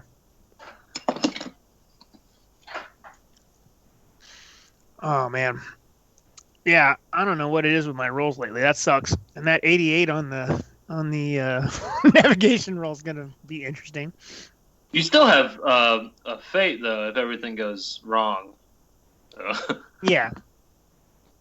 I've got well, one fate left, and then after that, I have to start making hard decisions when it comes to combat. Well, I think you're doing the right thing by playing to your strength with the bow for now. Yeah. Yeah, I just totally forgot that I didn't have any armor. I was like, holy shit.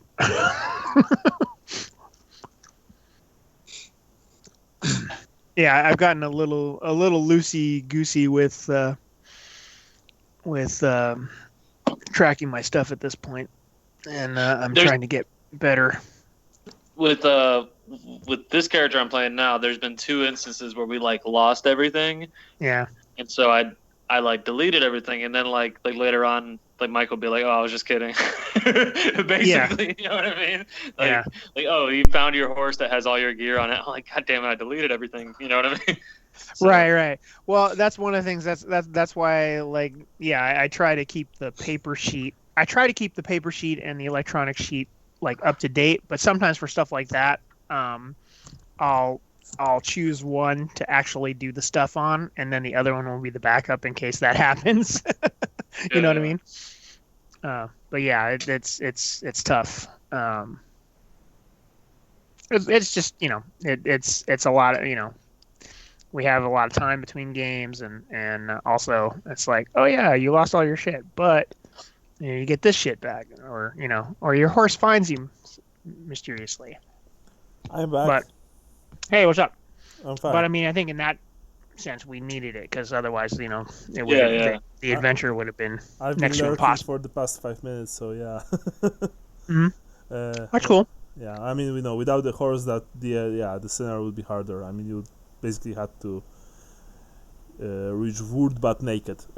So Yeah, exactly. So I mean, no, but well, I think in that was the thing is when we talked about it, we were like, hey, do you want to do this instead? And I'm like, yeah, I think I do. Yeah. There's things like I think I had some schnapps or something that like I was like whatever, I remember like stuff that never gets used, like it always gets just broken in combat. Yeah. Basically. I remember that I think Sally had like what? He had this madcap mushrooms, I think. Yeah. Yeah. They like we kept testing to see if they went bad over time, and they're like, they're still good. Yeah. After all this time, man. And he had the whiskey, if I recall correctly, also. Yeah, I was gonna say I did not know. Was Sally putting the madcap mushrooms in the food he was giving us? No. No. That would have been. I was awesome. trying to sell it, but like it just never came up. Michael, you here? Yeah. Okay, he's here. He was disappointed because he wasn't the last back. I know, I've heard that also. Hey, I was gonna say, is it was that meeting that Sally forgot to go to? Was that when he was gonna sell the madcap mushrooms? No, I had never set up a meeting to sell the madcap mushrooms. Like I never got in that close with anybody even bring it up except Nero maybe. Oh, okay. Yeah, I think so. Yeah. Yeah, I remember in Dungeons and Dragons. There was just always too much going on. Like yeah, in Dungeons and Dragons, for some reason, the group I played with, we got into this thing about Black Lotus, which is a Conan thing, right? But it was always like, oh yeah, the Black Lotus. It comes from wherever the what was it, Hepmonoland, the jungles to the south of Greyhawk. I don't know if you guys remember that map. I have literally. Greyhawk's the best one. Yeah, I think it's the best one. But anyway, so it's always this thing about how, like, oh yeah, we're gonna, roll to see if you get high. That kind of bullshit. I mean, Black Lotus is also in Warhammer Fantasy, and it's a very deadly poison here. It's I believe it's mainly used by the Dark Elf assassins. Oh, okay. Yeah, and it even has stats. It has incredibly nasty stats in 4th edition. That's what I recall. there's cool drugs and stuff in like Necromunda, like, and there's there's one is I don't know if it's gassed or something else, but one makes you think you're the emperor and you actually get psyker powers, but you lose control of the mini, and he just goes around like killing people. And Oh, that's cool. That's Dark Yeah, I was Heresy. gonna say I didn't know that one. Dark Heresy had one like that called like Phase or something that yeah, was like face. Yeah, it gave you temporary psychic powers, but it was very, very, very random. and very dangerous. Yeah, And it gave it was, like, you dangerous. insanity points because Dark Heresy first used second Warhammer Fantasy Second Edition's rules, so you had insanity points, for example, but you also had corruption points like 4th edition Warhammer Fantasy, so you could mutate more easily. Fun times. But anyway, we go back to the game, and well, you eventually return to Dunkelbild. Next day, after 8 hours of walking through the forest with a pissed off netted dog. At some point, of course, it went completely dark. The night came, and the forest around you just, you are near Griffin's Woods to the south of the Empire. And even though it's not Drakwold, every single forest in the Empire after dark is dangerous. So every single strange sound that you've heard immediately, put you on edge. And the thrashing dog really didn't help matters. Eventually, after 8 hours, when it was already right after dawn, next day, you return to Dunkelbild. You are all dead tired, very hungry, unless you guys had rations, in which case I suggest that you ate some. Yeah. Okay. I think I do. Let me check. No. You don't have, I can spare rations for my compatriots. okay. So in that case, you've helped yourselves to Luther's rations, and helped, of course. But just walking aimlessly through this damn forest at night with the dog, you are tired, dirty, your clothes are torn, your faces are, they are hurting because more than once a branch smacked you in the cheek or in the forehead. But finally, you return. In the morning when I wake up, I piss on the dog and I say, "This is what we think he Midland in Ostland." No, you didn't sleep during the night. Like, it took you Okay. 8 hours to return. Well, when I have to piss, I piss on the dog. I mean, it's not happy, obviously, and it's trashing even more. I'm asserting my dominance. Okay. Like, that means I own you. Okay, yeah, that's Shake my head. yeah, that's Cadveo, you never understand humans, you guess. You mean you guys don't piss on dogs and In your forest. Yeah, no. Where do you want to go now? Few people that are on the only street in Dunkelbild, because this is a small village. They look at you strangely, but they don't say anything because they are probably pretty afraid of you. yeah. Hey Luther, I think we should go pay the Reeves' wife a visit. So Is that so that you can get healed. Savages. Uh, I don't mean for the other reason. Yeah, sure. Yeah, sure. Whatever. Fuck it. Okay. And also, we'll tell him we've got a hound for him that we were able to save this one. I forget. Are they going to give us $200 for each one, or am I just making that up? No, you are making that up. That's They're what they're worth worth. $200 on the open market, Yeah. potentially. Yeah. Well, maybe we didn't find this one. Well, he said he would give us extra money. I don't remember how much it was. Okay. It's probably more like 5 crowns for each one that we saved. I don't. I will return to that, but the Reeve Yeah, said no, that the more that you manage to, bring back in one piece, the better. Yeah. Because Yeah. So from the out of the 5, you've managed to bring back 1. So Yeah, that's okay. Well, we did capture all those other ones in the first group. Yeah, that's true. So we're still ahead of the game. Where do you want to go now? We need to take the dog. What's that? We need to take the dog to the kennel, right? Well, yeah, we do, but I mean, how far away from that? We've got it trussed up, so we can leave it in the frickin' street for all I care. Not that I want to do that. Probably kill it. What's that? If we just leave it in the street, somebody's probably just going to kill it. Well, I'm kidding. I don't want to leave it in the street. But I mean, the main thing is that I feel like we need to get Luther some healing, and maybe have a chat with the Reeve again. And I don't know if we want to go directly to the Baron's house to put this thing away after that, or if we want to put it in the barn and get some shut-eye. But probably take it at this point. All of you have minus 10% to all tests because of the exhaustion. Right. So, yeah. Bed.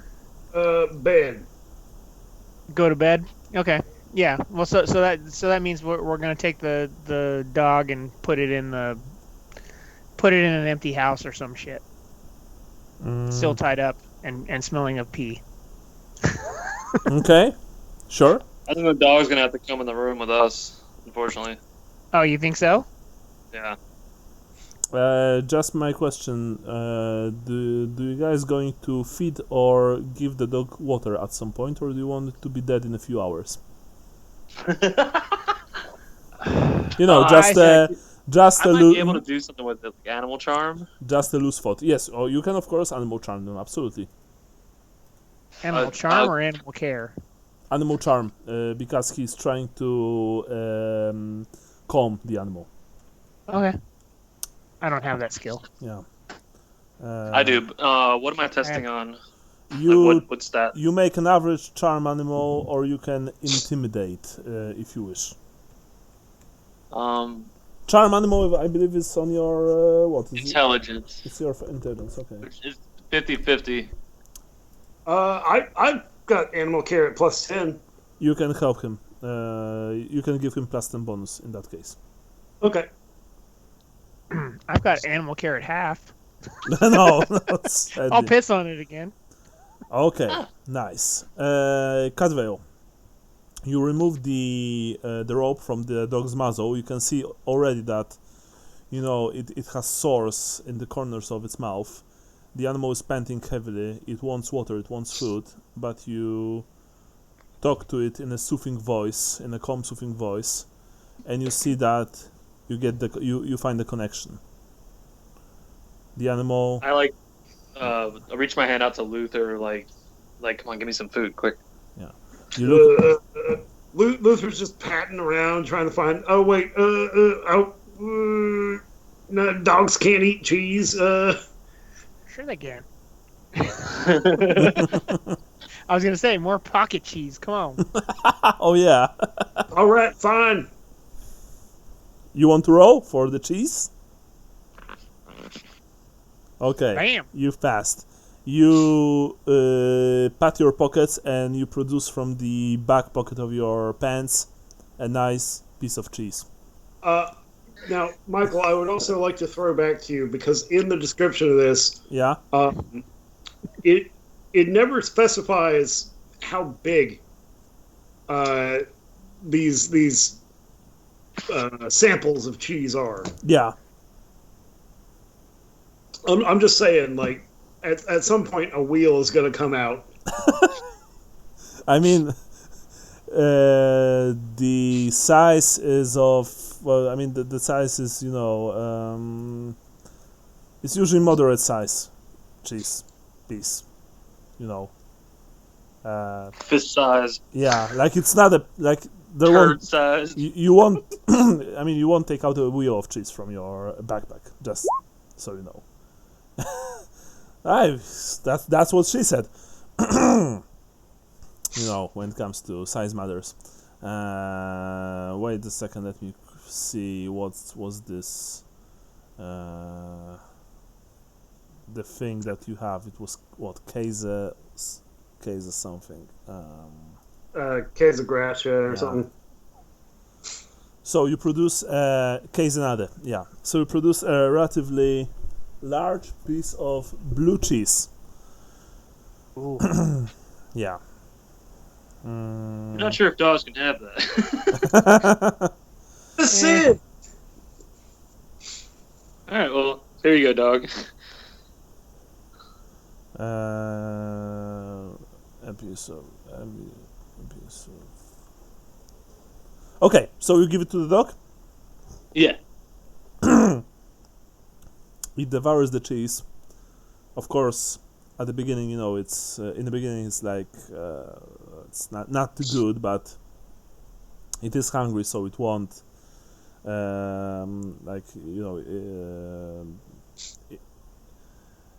it won't back down from a meal, let's just say, and eventually just eats the whole thing. Do you give it some water as well? Because you can see that it is very thirsty. Yeah. I'm not sure where I'd get some around here. I mean, you have, I believe, water flasks on you. Yeah. Yeah. I'll give him some water. You give him some water, and this also helps. The animal just drinks the entire thing that you are giving it, and you see that it looks at you with these large eyes, and it's clear that it's not hostile towards you anymore. Towards you, I would like to say, at Catvale. You guess that towards Conrad or Luther, it could still be rather nasty. And you're not sure for how long it would remain neutral towards you. So what do you want to do now with it? Sorry. Oh, I'm not gonna be able to tie it up again, really. Oh, I mean, it's still in the net. You've just removed the rope from its muzzle. Okay. But do you want to set it free? Can I put a rope on its neck, like a lead? Yeah, sure. Okay. Actually, Michael, the exact type of cheese as well as its size are up to the GM. Okay, there you go. Yeah. So fortunately, I've added that. Okay, where do you take the dog? Do we have separate rooms here? I can't remember. Yeah, you actually, I think we do have individual rooms. Yeah, you have. Maybe I should keep the dog in the room with me. Like, I'll keep some food and water in there to keep it friendly throughout the night. Okay. So that way you guys don't wake up with it mauling your face or something. I appreciate that. Okay. I'm probably not going to sleep too well though, so yeah. Once I drop the dog off, I might come back and get an hour or two of shut-eye or something tomorrow. Yeah. When you all enter the old smokehouse with the dog, there are a few people inside, quite a few at this time. There's of course the owner, and immediately when you've entered, it went quiet. You see that people are just looking at you, looking at the large dog, and they are positively terrified. I put my hand up, like for everybody to remain calm. You can't bring this animal here, says what was his name? Bjorn, I believe. Yeah. Yeah, I think so. Says Bjorn. These beasts, they are attacking us day and night. I won't allow it.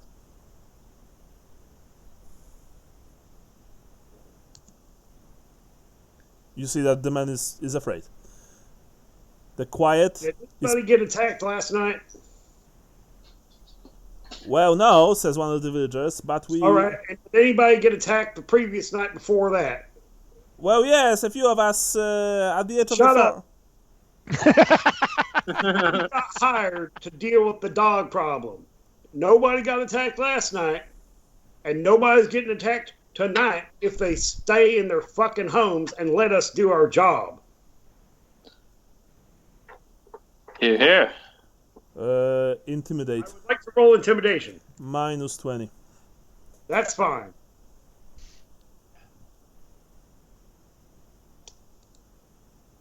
Well, shit.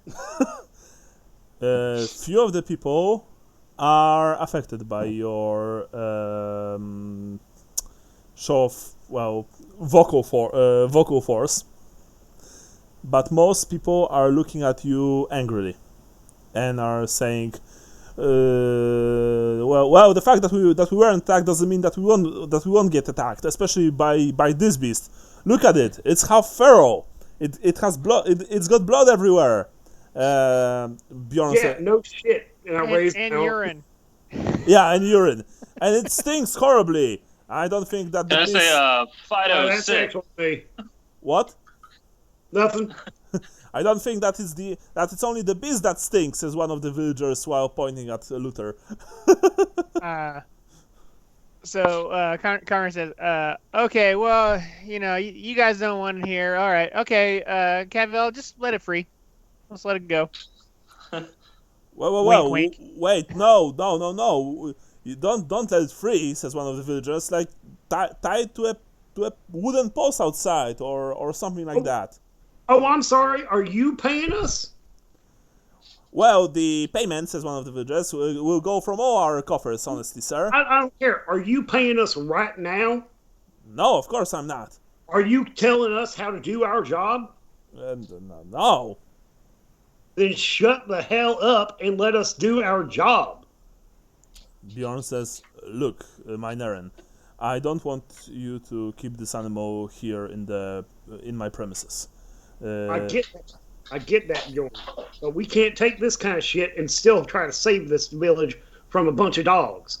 Either y'all get on board with the program or we leave. Well, why don't you just take it to Baron Otterbaugh's manor, says one of the villagers. There are kennels there. Because we've been up all night and we need some sleep. I whisper to Cadwell, hey, maybe we should just take this freaking dog to one of the abandoned houses and shack up there for 40 winks. The manor is literally 15 minutes away from here, says another one. Like, how big of bitches are you that you can walk there right now? Okay, Conrad squints at the peasant. Do you want to intimidate? I just look at him and I feel my fist getting itchy. Let's get out of here, gentlemen. I lean over to Conrad. Conrad, I'm pretty sure assault is still illegal in this province. Not the way I do it. Yeah, but dude, there's a witch hunter, and I'm pretty sure he already doesn't like us because of me. So maybe just let me be the only one that pisses him off. Well, anyway, let's go. Since we're being told to leave, let's leave and go to the Baron's house and drop this fucking thing off, so we can get some sleep and shut these fools up. Yeah. This thing has a name. What's his name? That's one of the villagers. Fido. Yeah. His name is. Oh, now he's gonna get attached. The animal is actually completely non-threatening.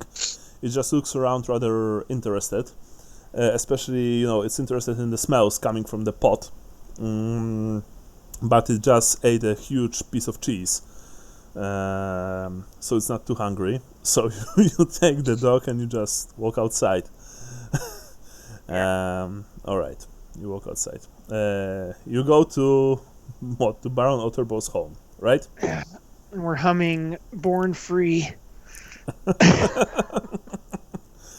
Okay. Eventually, you reach the area near the river, where you see this solid-looking blockhouse that watches over Stone Manor, and a long-yarded court, which acts as the kennels. As you approach, you can hear the hounds inside the kennels, and your animal also starts to bark and and howl. That said, these noises are still more civil than the wild hounds that you've heard earlier in the forests and the village. You eventually approach the large wooden door. Yeah. Who's knocking? Bam, bam, bam. Bam, bam, bam. Conrad smashes it with his fist. Yeah, you are smashing with your fist, still pissed off at what happened. Eventually the door opens slightly, creak loudly as they do so, and you see the wild face of Victor Otterbaugh. Oh, hello there. You've brought more dogs? We brought a dog, and I need some armor and someone to fix my frickin' shield. I push my way in. Well, there's a chain, so when you try to push the door open, the door just doesn't open at all. Okay. Oh, you have a dog, a single one. You found it roaming solitarily around somewhere? Sure. I see. Please, you're trying to lie to him? Okay, yeah, you don't even have to roll. He buys it.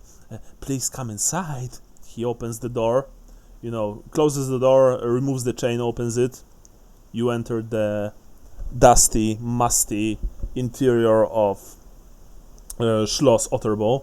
Actually, rather, Mans Otterbaugh, because this is not a castle, this is still just a villa. You see that Victor is leading you towards the kennels, but he's making sure to stay as far away from the dog as possible, and he looks at it with, wide, frightened eyes. I'm very glad that you found another one of my father's prized dogs. He'll be very happy to see them all alive and in good condition when he returns. Yes. Have you met Nigel?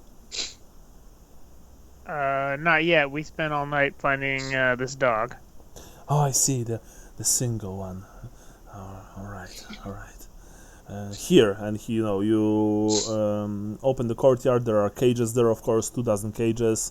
9 have been used previously, but now a couple more are, as you've brought the dogs last time. And Victor opens another cage, and you put the dog inside. He closes the cage. Cadveo, I presume that you've removed the rope from its neck, of course. Yeah. Nigel looks at you. Sorry, Victor. Victor looks at you. Yes. So I'm very glad. I'm sure that the reeve will reward you handsomely. Hey, Victor. What? Victor, you're Yes. This whole house thing. Yes. Where's everybody else? There's no one else. You got no servants, No. no guards. No. The guards went to war with my father, and the servants. Well, when the dogs came, Where did the guards stay? the guards where they stay normally. Well, Yeah. here in the manor. Yeah, but where? There's a room for them. Why are you asking? Because we have a theory that there might be some clues in there. And I'm going to try and charm, I guess, is the lying thing. Okay, counter test. Charm him. That's fine. I was just... Oh. Oh, you made it. Amazing. Let me quickly see his stats. You have charm, I presume. Yeah. Because I did. if you don't, you roll on half. Yeah, you see that, you say that, and he's like, oh, really? All right. Well, in that case, I will have to show this room to you. Come, follow me, he says. Conrad, you should come with me too. I'm right behind you, buddy. Cadveo, you go with them as well? I follow, yeah. Yeah.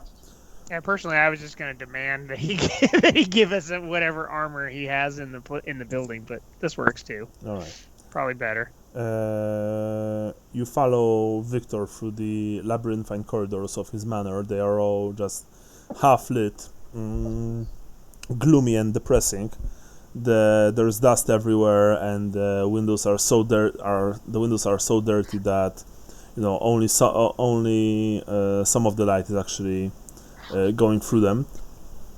Eventually, Victor approaches a solid reinforced wooden door. He fumbles with one of the keys hanging from his belt. He opens the door and enters inside. Lights a small candles standing on a table in the middle, and you see that this room was indeed probably some sort of barracks once, when there were still guards here. Where's the clue? You'll have to let us do our investigation alone. It's Conrad's got some very keen eyes, but he can't be disturbed. And he's very used to my presence being here for me to shoot back and forth some ideas with him.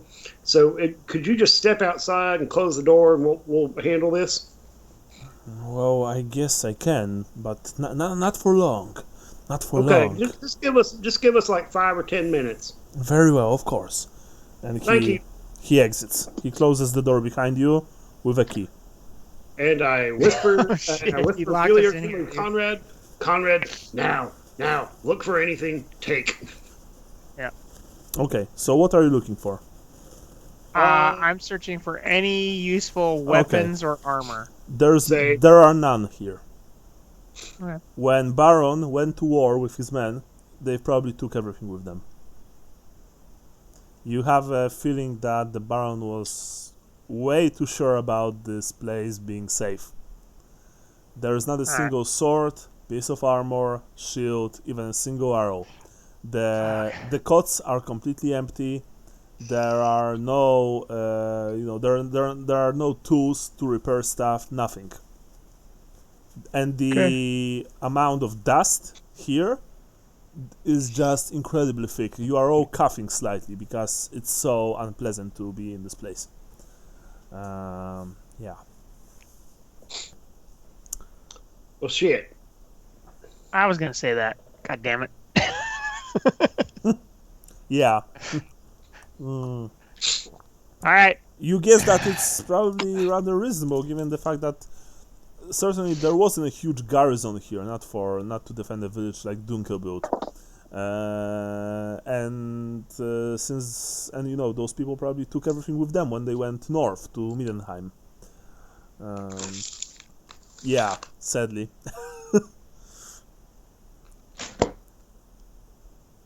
Well, so damn. Cadveo, you commenting in any way? I'm sorry, waiting for the guy to come back and unlock the door and let us out. Yeah, that's what I was gonna say. Did he lock us in here? Yeah. Yeah. Okay, I knock on the door. Yes, who's there? Victor, it was another dead end. Oh, very well. Do you want me to open the door? Yes, please. Yes, please. Very well. Very well. You hear that he begins to fumble with keys. He's like, not this one, maybe this one. No, not this one. Eventually, he found the right key. He opens the door. Oh! He drops the keys a couple times. Yeah, he drops the keys.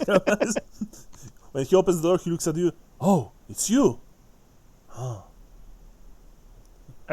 Yeah, so we brought you this other dog, so you were gonna help us with your uncle, if I recall correctly. Yes, with Nigel. Well, please exit the armory. What were you doing there anyway? There's no one there. No one there. Yes, we were searching for clues. I see. You found any? I'm afraid I not. got a raging clue. Some South Park fans. You step outside to the dusty corridor in the middle of this empty, depressing manse. Yes, well, I've promised to help you with my uncle, but how can I do this? You were saying that he wants the necklace. Yes, the Strigani necklace. Yes, that's true. Will you loan it to us for us to draw him out, so we can apprehend him?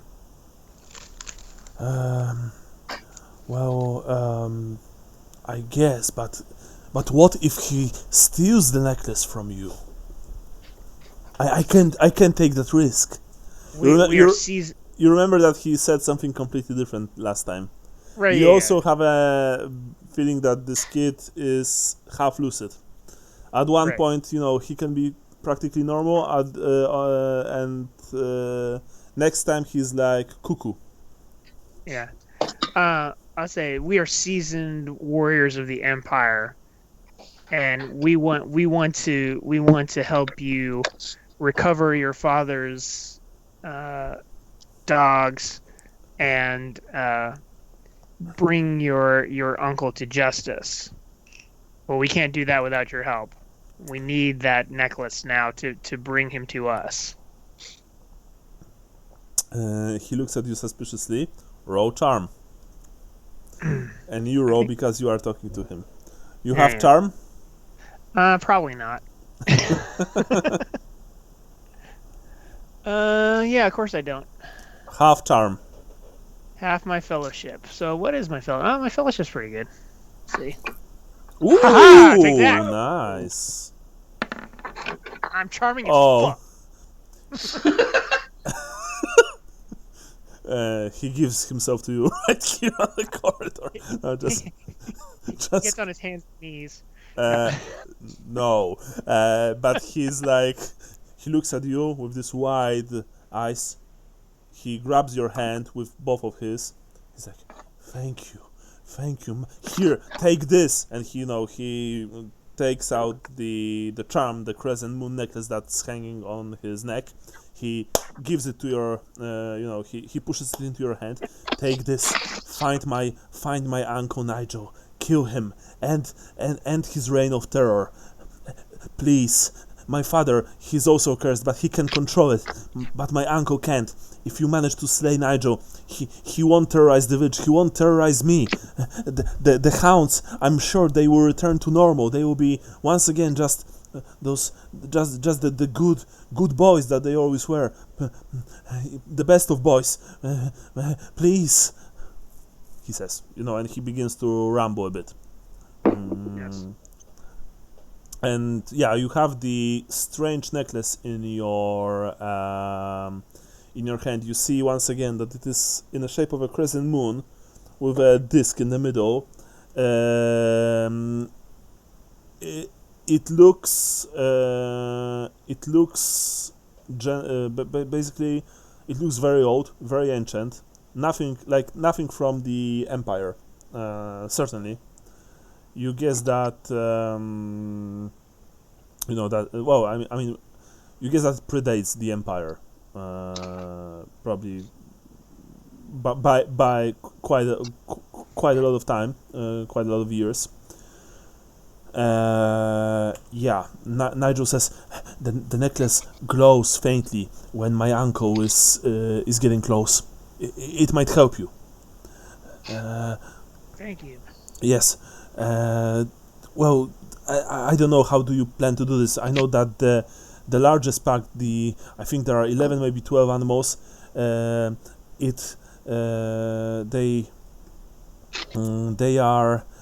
are nearby. They are near my manse. Yes. You can find them near the river. But be careful. Yes. My uncle is maybe a beast, but he's a cunning beast. Yes. Very well. Best of luck. Thank you, Victor. We will get some rest after the trials of last night, and we will tackle your uncle on the morrow. Thank you. Best of luck to you. And with that, he gets you to the door. He ushers you through and wishes you all the best. And after that, he closes the door behind you. Yeah. According to this, I do have 10 meters of rope. Oh well. Oh, okay. So that's for future. Okay. Yeah. Yeah. All right. Yeah. What do you say, fellas? Get some food and get some shut-eye. Maybe some bandages for old Luther here. Yeah, I'd take out one of my poultices and start rubbing it across my arms. Okay, sure. You do that. Salves. Yeah, and you return to the village. You want to visit Reeve's house first? Yeah. Okay. I think we should. I think Luther should specifically. Okay. Sleeping in tomorrow. Yeah. Yeah. Okay, so sure. You approach Reeve's house. Wait a second. What was his wife called? Anyone remembers?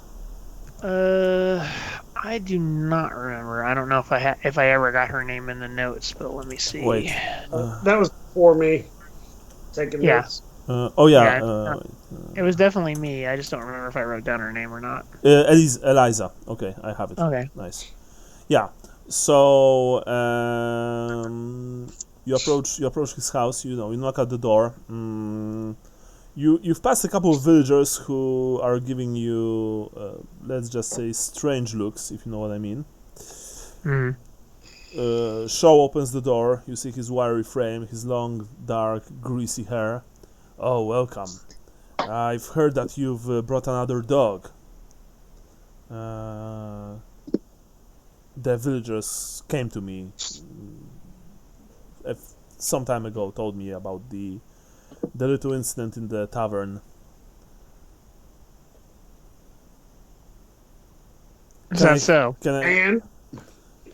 And while I am grateful for your help, gentlemen, paid help naturally, I would ask you gently and in most humble way to not threaten my people. Maybe that respect can go to both ways. Well, they didn't threaten you, sir. They are respecting you and they are grateful for what you're doing, but bringing a hound, one of the animals who's been attacking us for the last couple weeks, it's probably not the best idea, but I am grateful nonetheless that you've brought another hound alive. Don't get me wrong. Can I help you with anything? You just have to ask. I need some armor. I'm afraid we don't have any spare armor, sir. You're wearing some right now. Well, yes, that's my armor, sir. I'm not going to part with it. Conrad, I am versed in animal care, and I can bring this bull down with both horns. Wait, what? What? You grabbed me by the horn? What? Yeah. What? Wait, is that some kinky stuff I don't know about, or what? What it sounds like. All right. Well, in that case, I think our friend Luther here needs the services of your wife. Her healing. Zing! She needs to tackle the Stylian snake. Shaw just looks at you. Yeah, of course. Step right in. Step right up and don't be shy. Yeah. So you go inside his house, I presume. Eliza, we need your medical skills. Coming right up. You hear. Just a moment! Yeah. So, Luther, you sit down on a stool.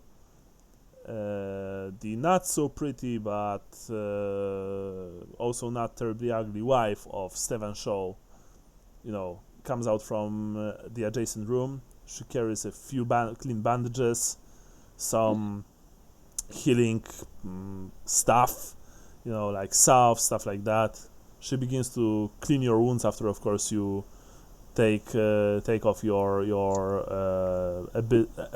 rusty mail. Stefan looks at at Luther, he looks at you, Conrad.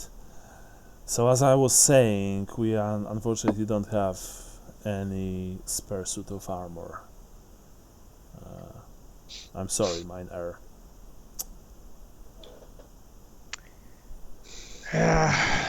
Well, we'll just have to do the best we can then, I guess. And I look at him and I stand next to him and I see like what his size is. Put my arm down next to his arm. So, how tall are you, and how much do you weigh? I am super skinny. I am 5'8" and 135 pounds. So, his armor would fit you, funnily enough.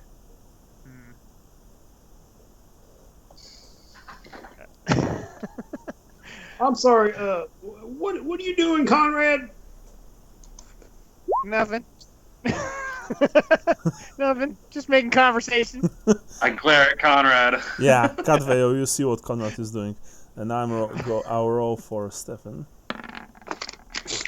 I don't think he passed. I don't think he did. Yeah, he didn't. Alright. So. Alright. You guys. Like, just chatting with the reef here. That's all.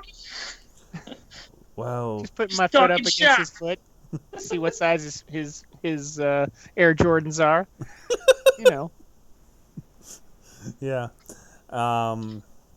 Reeve looks at you strangely, but he's not saying anything. But I mean, he asks you, so this hound that you've brought to the village, was it from a pack? Yes, we've taken care of the pack that was roaming the forest. Okay. Luther, you lose 4 hit points because Eliza had a botch when she was treating you. That's alright, I got plenty of blood.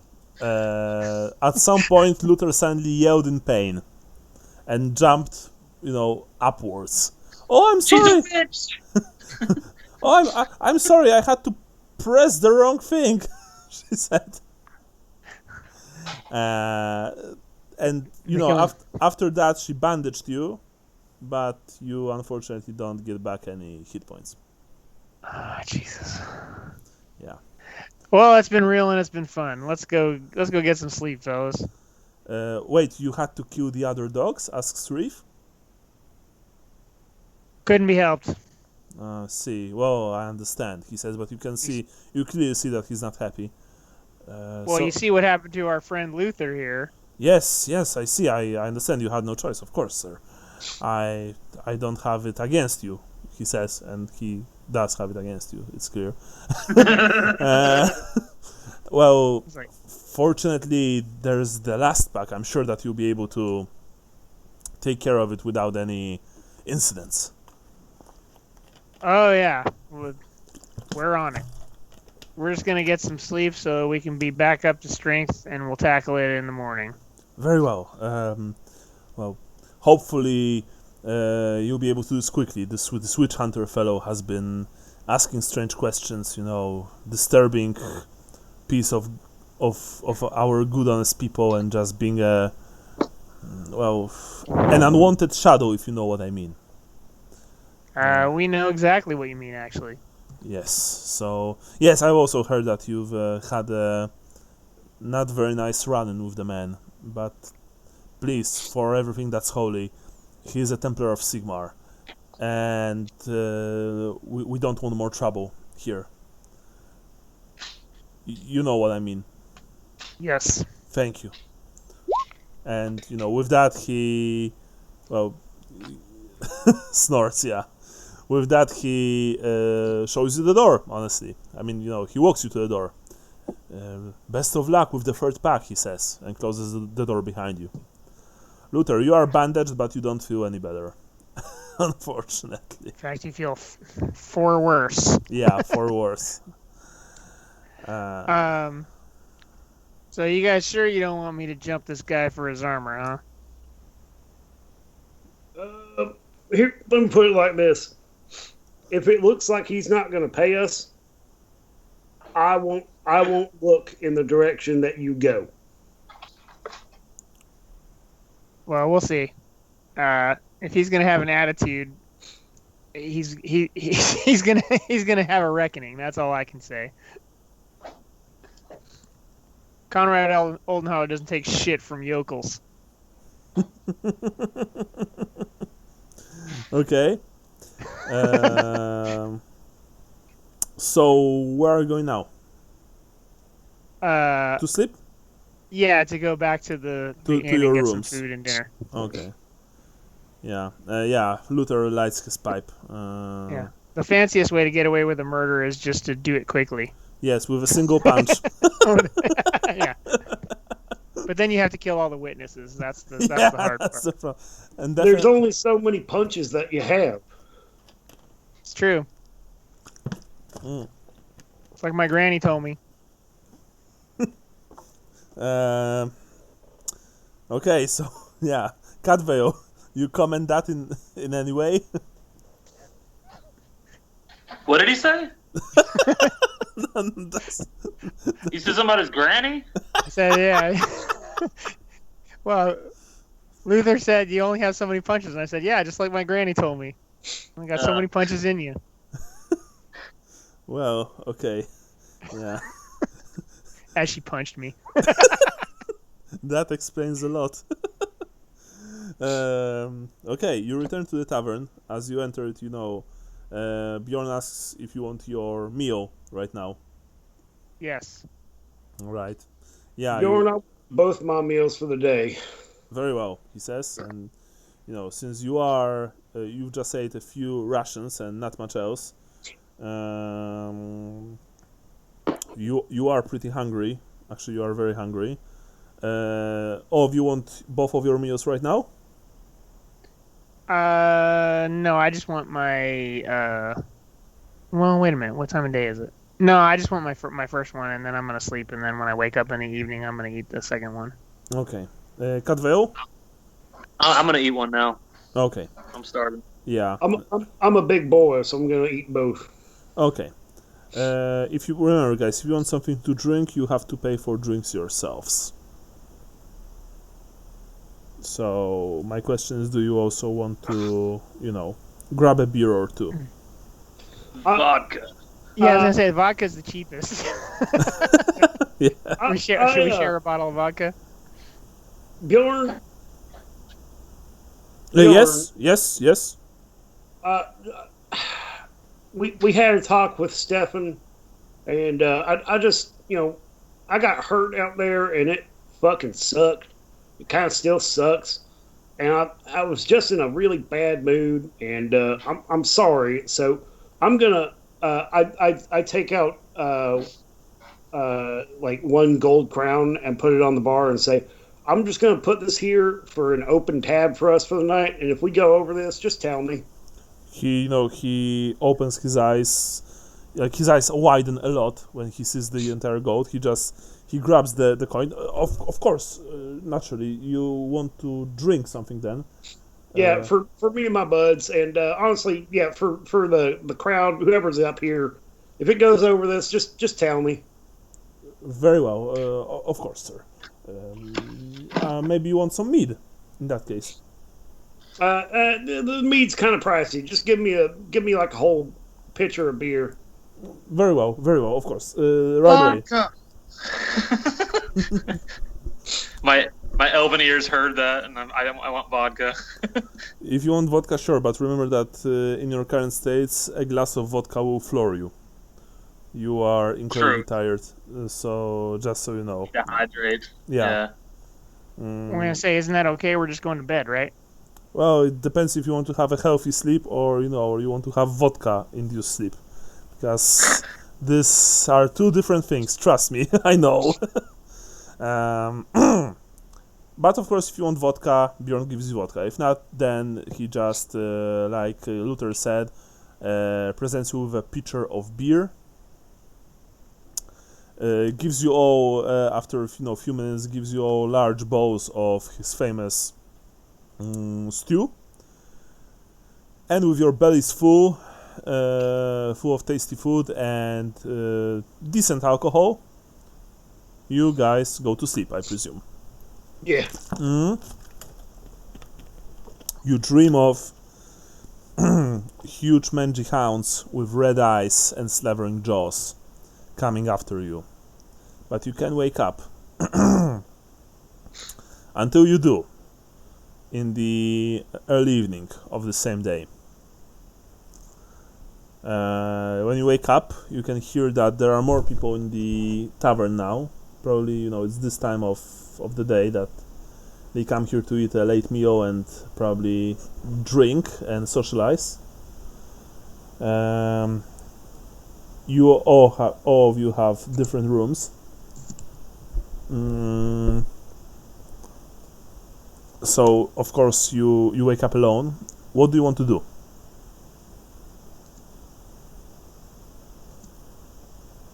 Apparently nothing. Okay, you go back to sleep.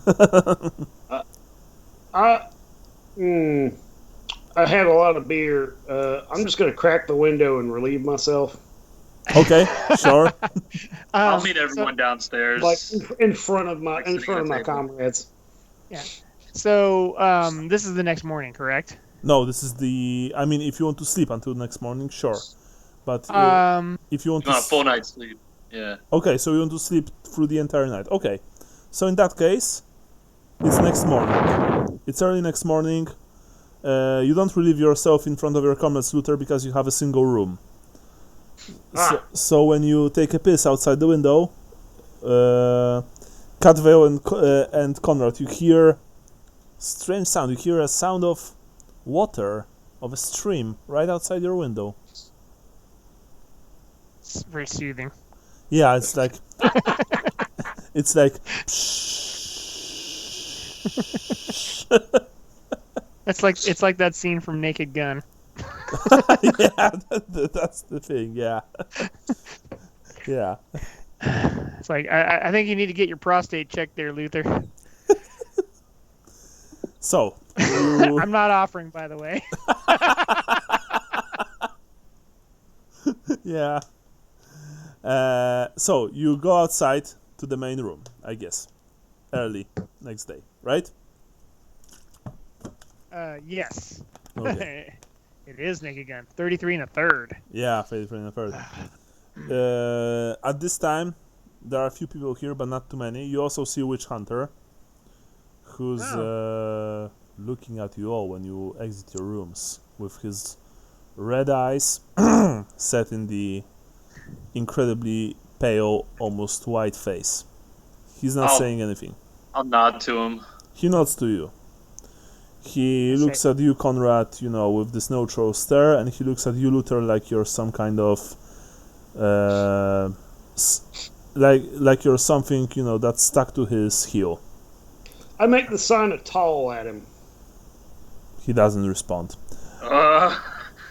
Good. I signal to the guys. Who speaks you speak battle tongue, don't you? Yeah. I need to learn it, I think. Okay. We'll give you a crash course. Let me just make sure I have it, because I think I do. I've got it. Oh yeah, I definitely have it. Okay.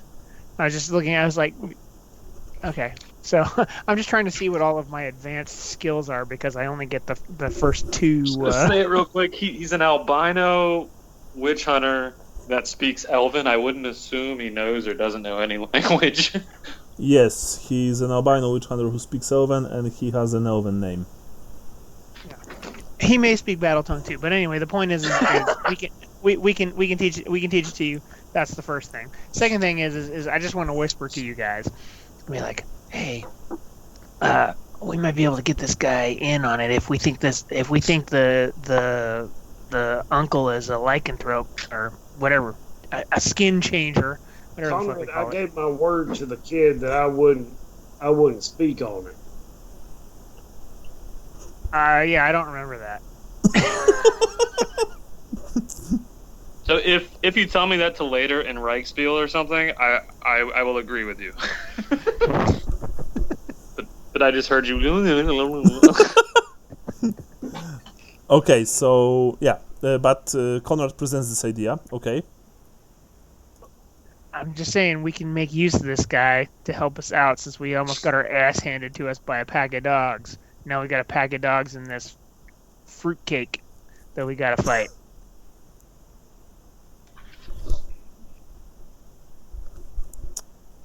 Are you still saying this in battle tongue?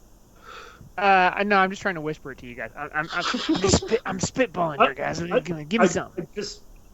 Conrad, I point at the witch hunter, like openly, and just say, he does have a gun. Right, so we can. I think to keep it from going awry, we set the stage first. We stage some kind of ambush and then bring him in on it. You see that the witch hunter gets up and approaches you. He takes his hat with him. Mm-hmm. Not a very wise idea to whisper secrets in the presence of a witch hunter. And pointing at him. Do you gentlemen wish to tell me something?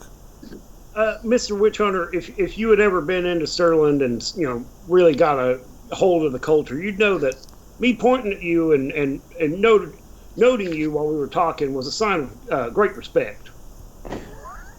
He looks at you, but he doesn't say anything. He looks at you, Conrad.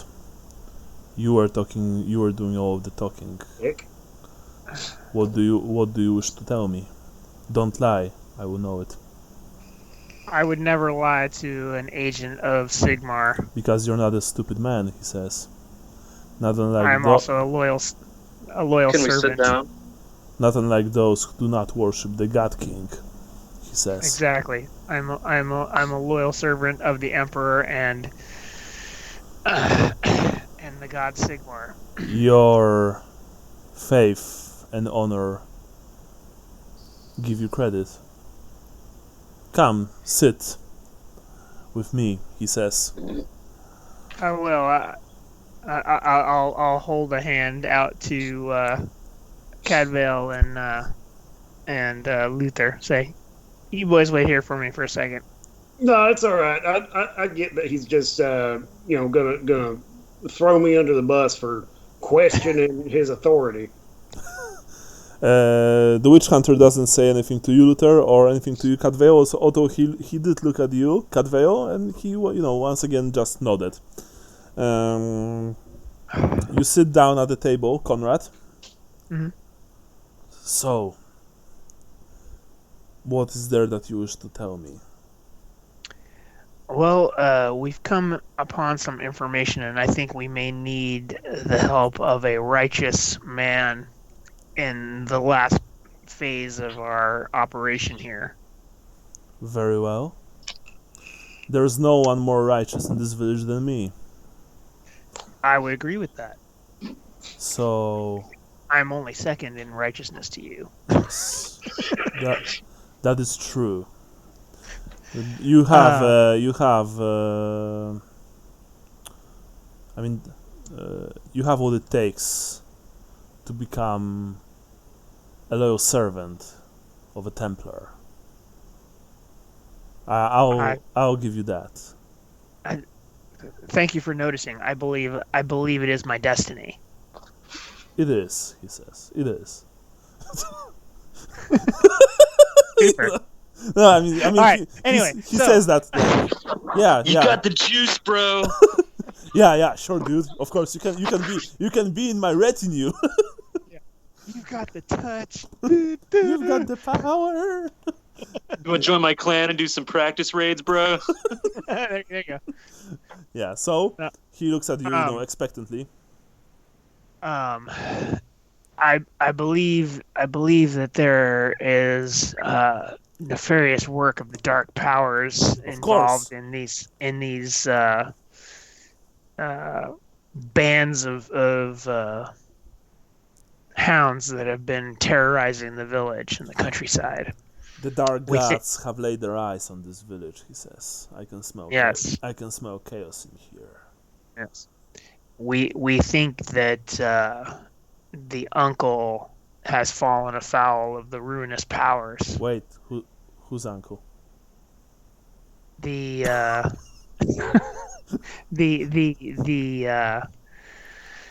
the Baron's brother. The Baron's brother, you say? Yes, So we have reason that he has somehow gained sway over the beasts and caused them to attack. This cannot be allowed to continue. how did you came upon this information? You see that he is looking at you very intently, and he's still as a statue. By the way, guys, you see that as well. You're not, of course, sitting at the table, but you see that Conrad talks to the witch hunter, and witch hunter, from this rather relaxed, laid-back manner, is now just listening to everything that Conrad is saying, and he's incredibly intense. We have heard the history of this place. Tell me And, about it. That the Lord and his brother came across some strigony and were cursed by them. Mm-hmm. And the previous Baron had them all killed. Mm-hmm. But the brother was cursed, and we feel that he is now some sort of shapeshifter or something. So, What do we? So Yeah. you want to tell me that Yes. Baron, what the fuck was his name? Otterbaugh's brother. Vornamen's, I think Yeah. it's Vornamen's brother, Mm. is a skin changer. Yes, I believe that to be so. So I don't have proof yet, but the boy has given me this charm, which supposedly. So Can we hear him? no. Okay. Wait. So the boy Victor told you that? He says that the uncle is trying to So he to knew about the family harm him. curse, only recently. and he didn't contact the nearest authorities, who would contact us. Quite honestly, the boy is mad. He is mad, and he is harboring a dark secret. What is this charm that you are speaking of? I whip it out and hold it out to him. His eyes are like, what the fuck? No, I mean, his eyes are seriously just, they've widened. Chaos. He whispered the word as if it were the vilest of curses. You took that. You were given this by the boy, by the heir. That is Of- correct. It was in his family. Yes, I don't know how the boy obtained it. He places both hands on the table, leans towards you, and there are just a few inches between your face and his, and he looks into your eyes. Now I want you to understand one thing clearly. I will ask you a question, and you will answer it, and I will know if you lie. And depending on your answer, things will either go good or bad. Is there something that you're not telling me about the family? Is only the brother cursed? I only know of the curse of the brother. I don't know about the rest of the family. Roll charm him. I mean, lie to him. Well, this is gonna go well. With a minus, because you are trying to bullshit a Templar Sigmar. Oh, no, it's fine. Your head's pretty far up his ass. You can probably just imitate him. He looks at you. He just nods. Very well. You have to give me this charm. It is cursed. It is the artifact of the arch enemy. Something like that has no place in the Empire of Holy Sigmar. I agree. Although the way it was positioned was that we will be able to know the proximity of the You, shapeshifter. you want to use weapons of chaos against chaos? This is heresy. There's only one crime in the Empire. Heresy. Heresy. Here you go. Exactly. You can have it. He snatches the necklace immediately, like, You've done the Empire great service, Herr Odenhaller. Funny, I recall someone by that name. I don't remember who. Someone important, I think. It doesn't matter. I met that guy in Nome. With the ring and stuff. I was just a kid then, but yeah. I'm sure that I will help you with the final pack, of course. Much obliged. After all, we must cleanse these lands from the taint. Do you know where the final pack is? It is a rhetorical question. I also know it. Okay, sorry. Yes, it is by the river, and supposedly it is the vilest of all the free packs. If what you're saying is true, what the heir to Otterbaugh family told you is true, the pack is probably led by Baron's brother. That was the impression that we were given. Yes. Let's go. Take your cronies with you. We can use. The elf is useful, but that's still under cretin.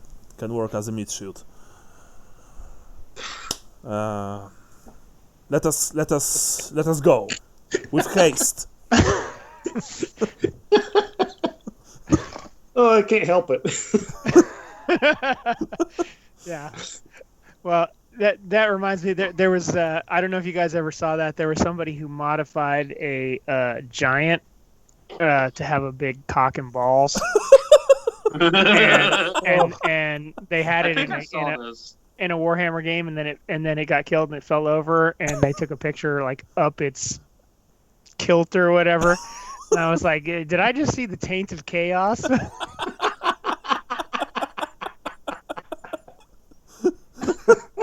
So anyway, it reminds me do you guys know we'll return right back, just a quick detour.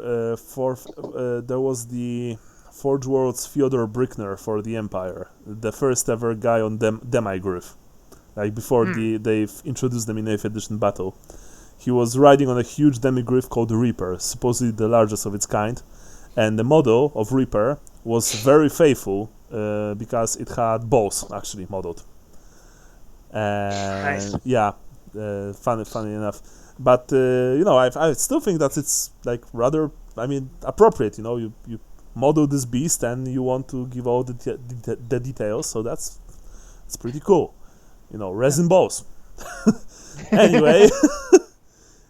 Luther, well, hey, if they're gonna model, witch elf tits, they might as well. Yeah, you can model the balls. Well, witch elf tits, like, how long was it since you had bare breasts in Warhammer, right? 6th edition, I think. with Juan Diaz's demonettes. Yeah. Sorry, yeah. Mm-hmm. Anyway, you guys get up.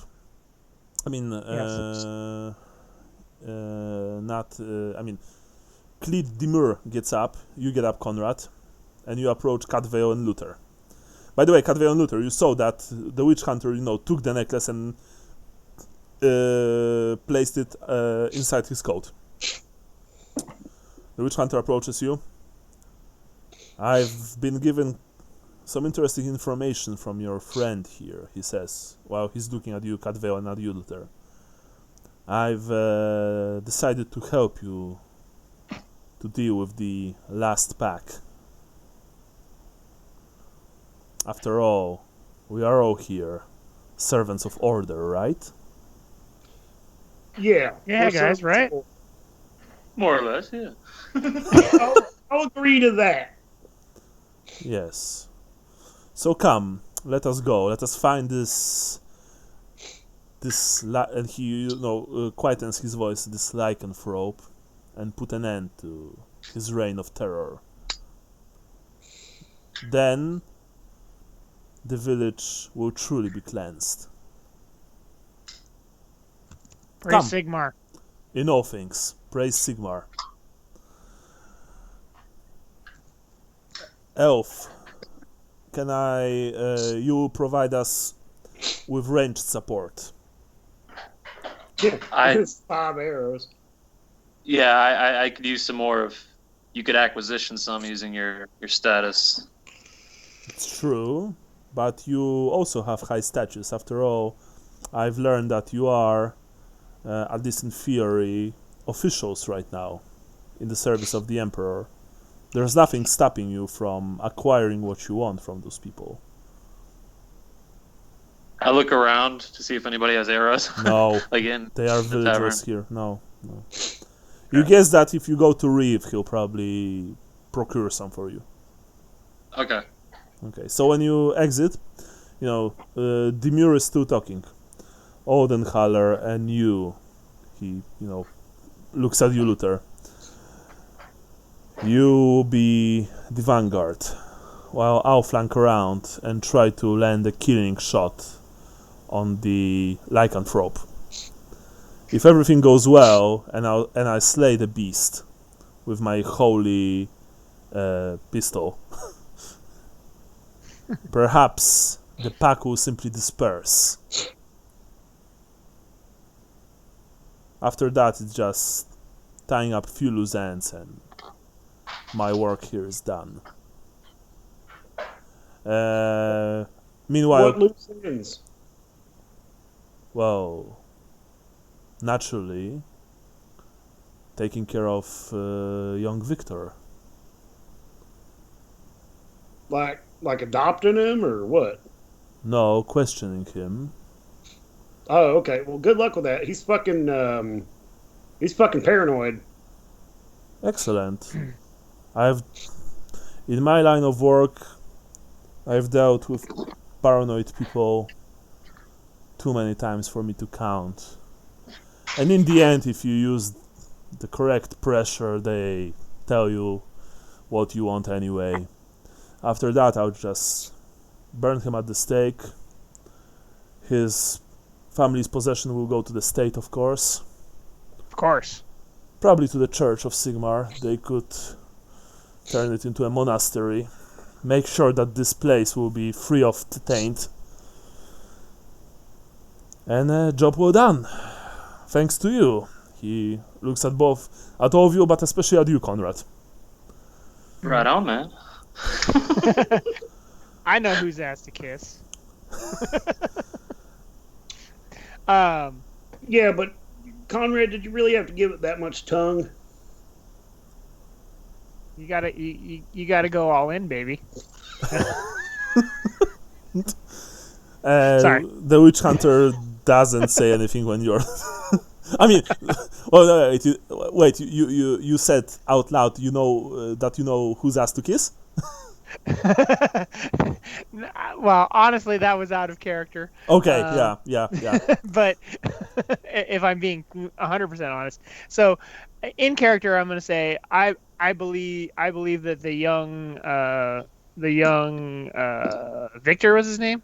No, Mm-hmm. I forget. Victor. Yeah, Victor. I believe that he is a good son of the Empire, and A good son of the Empire would not hide the existence of a mutant, and would certainly not hide this. And he, takes out the necklace, artifact of ruin.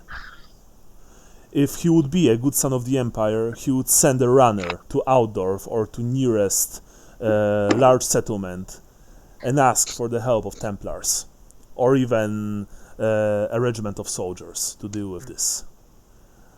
But when you put it that way, I can't argue with you. But I understand why he did that, says Demure. I've seen that many times, especially, I'm sorry to say that, in the case of Empire's nobility. No one hides more dirty secrets than they do. You know. Do you know how many bloodlines are tainted by witches, by demonologists, by cultists, or people who sold their souls to the unspeakable things from beyond the veil? Excuse me, Mr. Templar, what was that second word? Demonoga? Something just? You don't want to know, but let's just say that if you ever find someone like that, you should kill him without mercy. I'm good at killing. Excellent. For demonologists are the worst people of all. They barter their souls to the things beyond the veil. Hey, now, stop. I thought you said you didn't want me to know. Well, but I've changed my mind. Now you know, and knowing is half the battle. Well, so far we've only encountered the vampires. We've almost killed them. You fought one of the children of the night. I am impressed, and you see that he is really impressed. Actually, that's not just these are not just words. He looks at all of you with narrowed eyes. I'm impressed. Perhaps there is more to you than meets the eye. More than meets the eye. I will say my comrades fought well that day. Well, you see, that's the problem with people in the Empire. They sometimes just want to bury their secrets or to brush them under the rug. They think that if no one will know that their bloodline is tainted by the curse of lycanthropy, for example, or that they had a witch in their family a few generations back, then it doesn't really matter, right? But it does. It does, for evil remains in you. It remains in your bloodline. It remains in your legacy, and that's where I come in. Young Victor made a huge mistake. He should have been honest with himself and with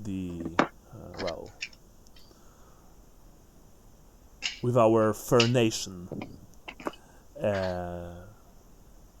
Instead, he'll pay with his life for his transgressions. But that will come after we slay his vile uncle. Come! And basically when he says that, Catvale, you've procured yourself some arrows. I'm going to tell you how much. 9 total. Oh, nice. Yeah. 9. Yeah. 9. No. Although Stefan told you that there are not too many arrows left here. So just like there's no suits of armor. Yeah, so use them well. Hey, Bjorn. What? Wait, who? He's talking to Bjorn. But you've left the. Oh, have we? Yeah, Shit. You are currently. You've exited the village because you've exited the tavern. You went to Stefan's home, took some arrows, and you are walking towards the river where you. Sorry, y'all. I'm just used to Bjorn just answering me when I call for him. Oh, well, he didn't this time, unfortunately. Oh, did we walk by the Reeves house already? Yes. Oh, you wanted something? Well, I was gonna say maybe it's too late now because I'm sure we passed by it. I was gonna say maybe I could get the witch hunter to make him give up his armor. Hey, do it. Make some friends. I'm making friends everywhere I go.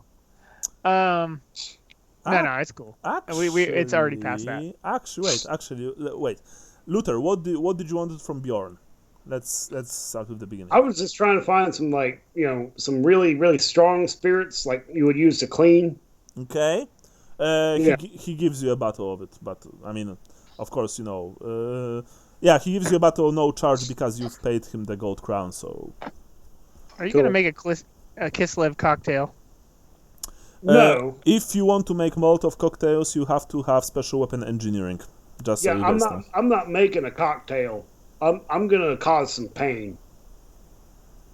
Okay. Well, okay, sure. Well, My eyes. you have the. I mean, it's still a very strong, clear spirit. Let's just say like that. Okay. Yep. Okay, cool. Conrad, you've spoken to the witch hunter about the armor. You can do that if you wish. Yeah, I was like, this Reeve, he's got this fancy set of armor that he doesn't want to share, and I think it's necessary for the mission. Say no more. And he essentially ordered him to take his armor. You see that Stefan was like, he wasn't very happy, but one glare from Dimur was enough. He took off his armor and gave it to you. But Sweet. of course he asked if he's going to give it back, to get it back, and the witch hunter says, of course, we are only borrowing it. That's fine. You have sleeved chain The shirt. war against chaos is won. You have So I have what now? you have sleeved chain shirt and chain leggings. Okay, so that means that I'm essentially. Let me get back to my character sheet here. I don't remember if that's. So that means that my body now has male. You have legs, torso, arms. Yeah, Yeah. Well, okay. yeah, but not the head, unfortunately. Okay, so what it's showing up on the thing now, because I have a leather jack, it's showing me that I have 3 on the body, 2 on the arms, 2 on the legs. Does that sound reasonable? Yes, absolutely. Okay. Okay. I will take it. Yeah, you exit the village and you move towards the river. Actually, the witch hunter asks you, Luther, what do you need the alcohol for? I mean, if we're gonna fight, like, all right. So I know this might be stupid, but my grandpappy said that the only thing that really hurts a skin changer or whatever the hell is blessed weapons or something of true metal. I don't know what the hell that is, but I'm pretty sure that an open wound is the same across the board. And if I were to smash a fucking bottle of really really hard spirits on that bastard, while it's not going to damage much, it's probably going to hurt like hell. Good thinking, he says, the witch hunter. He looks at you and nods his head in approval. I like the way you approach the concept of pain. Very good thinking. Shame that you do not see Sigmar's light, for you would make a fine addition to my retinue. Don't get me wrong, Mr. I can't pronounce your name, so I'm not going to try it. Mr. Hunter. Don't Mr. get me Clitoris. wrong. Don't get me wrong. I respect Sigmar. I respect Sigmar's church. That's fine. He's just not the god I grew up with. He may be the god of gods, but he is not the god I grew up with. He doesn't say anything, he just nods, but you see that at least it's not some condescending remark. He just he accepts the way you speak, and he accepts your worldview, and well, that's it. Which honestly is you didn't expect that from him. You thought that you're going to hear some bullshit about inferior god stuff like that, but no.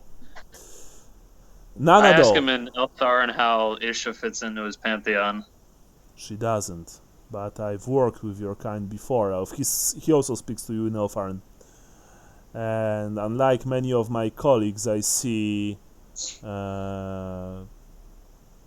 I've discovered that you are not who most of my colleagues claim that you are. Or what my colleagues claim that you are, if you know what I mean. You also seem to be an example of that yourself. Well, let's just say that when you are fighting the forces of darkness, you must search for your allies in the most unlikely of places. Most of the Templars, they usually, when it comes to non-humans, they usually rely on dwarves. After all, the Empire has, perhaps you don't know it, but the Empire of Men has a long-standing alliance with the mountain folk. But you elves, you taught us magic the 200 or so years ago, and you did answer our calls for aid multiple times. During the wars with the vampire counts, later during the Great War against Chaos, and even during the last incursion from the Wastes. So in my books, you're not scum. At least not all of you. Don't take this the hard way, elf. I also consider most humans to be less than severe individuals. I'll But no, I'm going to say it clearly. I do not follow your gods, nor do I intend to. The only god that I follow, the only god that I pray to is Heldenhammer himself. And this will never change until the day I die.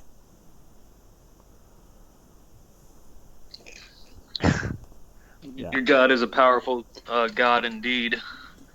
He is. How many gods started as humans and fought their way to the heavens? Well, Myrmidians will claim that their goddess did that as well, and I won't deny that. True. But,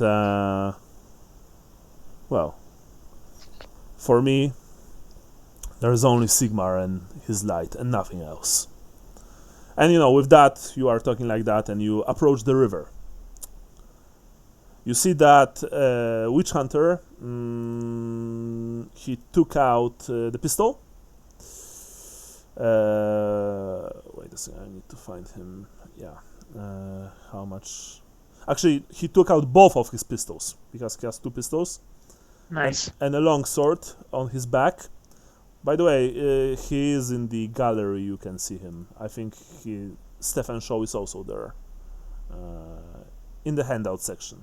Oh no, Stefan Shaw is in the gallery on Facebook, but Witch Hunter is here. Victor is here also. Anyway, yeah, he took out both of his pistols, he cocked them. Prepare yourselves, man. He said cock. Yeah. Rock out with your cock out. Are you guys preparing yourselves? Are you guys getting your weapons out? I forgot to fix my fucking shield. Yeah, I get out my dagger and sword. All right. I ready my halberd and yeah. All right. Cut Veil. Is this a wooded area like last time? No, you are actually. There are woods, of course, all around you, but you are near the river, and this is an open area. And when the witch hunter told you prepare yourselves, you also see that he has the charm, the medallion, tied around his left wrist. Sorry. And he looks at it. You also look at it, and even in the broad daylight, you see that it is glowing. I guess the beast took the bait, he says. We are... Soon, he will be upon us. Prepare yourselves. Conrad mutters to himself, using the chaos against... Yeah. Son of a bitch. I get my bow ready. All right, you get your bow ready. I just saw it. I was like, my fucking arms hurt. All right. They do. The Moor tells you, Conrad, and you, Luther, to essentially step forward and stand right next to each other. He, meanwhile, stands to your right, but he's not. I mean, he is a few steps behind, but you know that after he discharged his pistols, he'll simply use his blade. And Cadveil, he tells you to remain behind and use your bow for as long as possible, and then join the fray. Understood. You wait. It is a beautiful day. It's relatively warm for Ostermark, so early spring in Ostermark. You know, he's the sky is clear, the sun shines,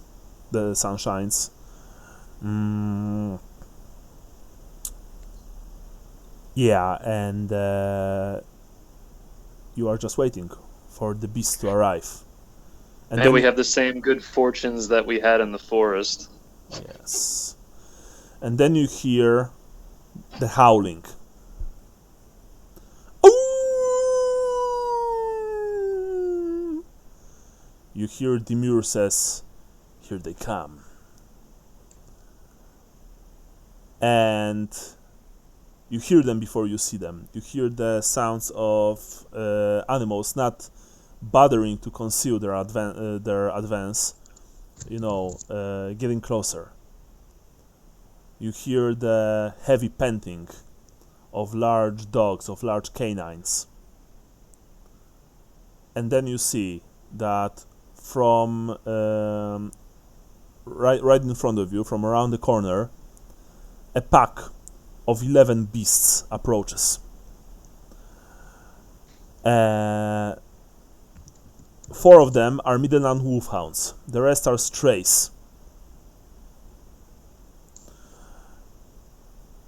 There are even a few dachshunds, of course, but the rest are strays.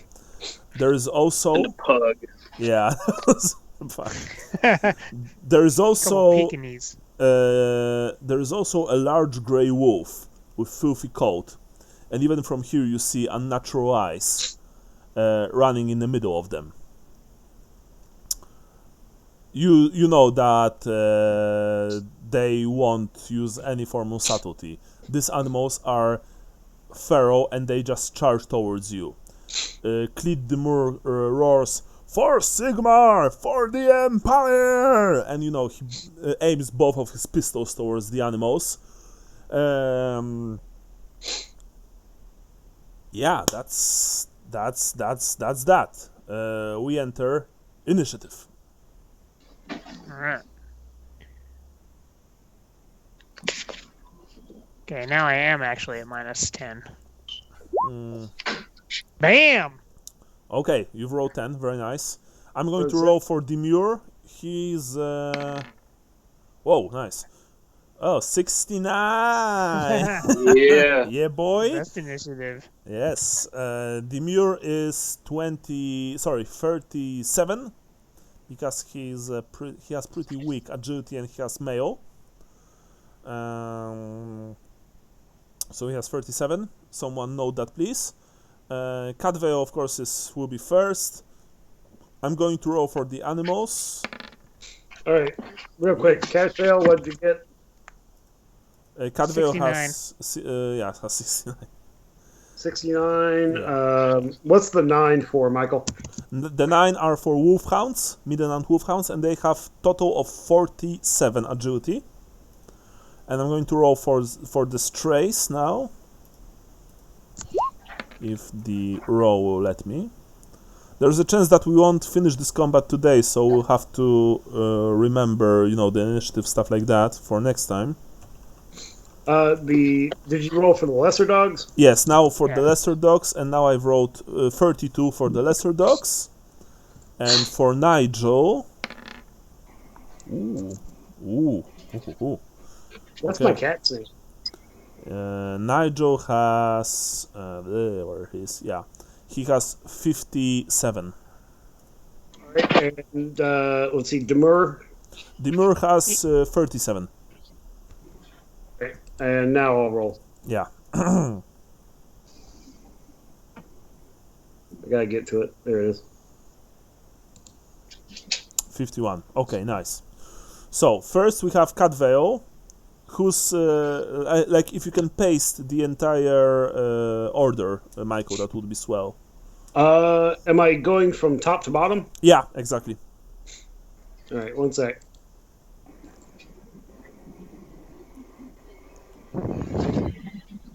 So Nigel and I have the same. I don't know how that would.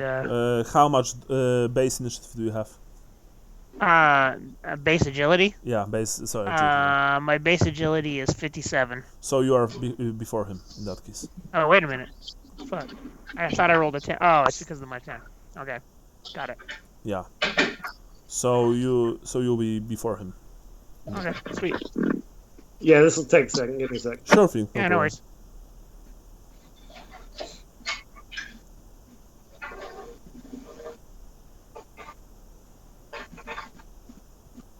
Okay, let's see. Nigel. What's that sound in the background? Oh, sorry, I'm moving bits. No worries. I'm across the room though. I'm surprised you can hear it. You have a good microphone, I guess. Yeah. All right. Okay. Cadwell, Conrad, Nigel, Luther, Hounds, Lesser Dogs. Thank you. Cadwell, you see that this is going to be the hardest fight of all, as the animals that are charging towards you won't back down, and they are led by the Alpha. What are you doing? I want to shoot into the pack of dogs. I'm gonna try and hit different dogs. Okay, do you want to aim at the wolfhounds or do you want to aim at the strays? I guess at this point the wolfhounds, right? Yeah, because I mean, Cleet Demur didn't say that, but you guess that he won't even care about taking the wolfhounds alive. After all, after he came to the village, he already killed a few single wolfhounds on his own. Okay, so you are aiming at the wolfhounds. There are 4 of them total. Roll ballistic skill. Okay, the first one. Nice. Roll damage.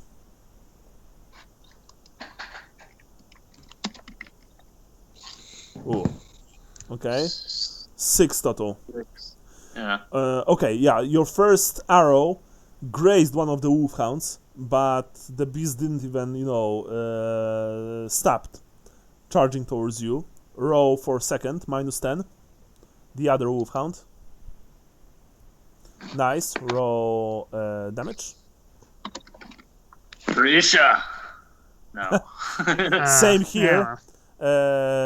The arrow just, it slashed open its side, but it failed to penetrate. Third one, -20.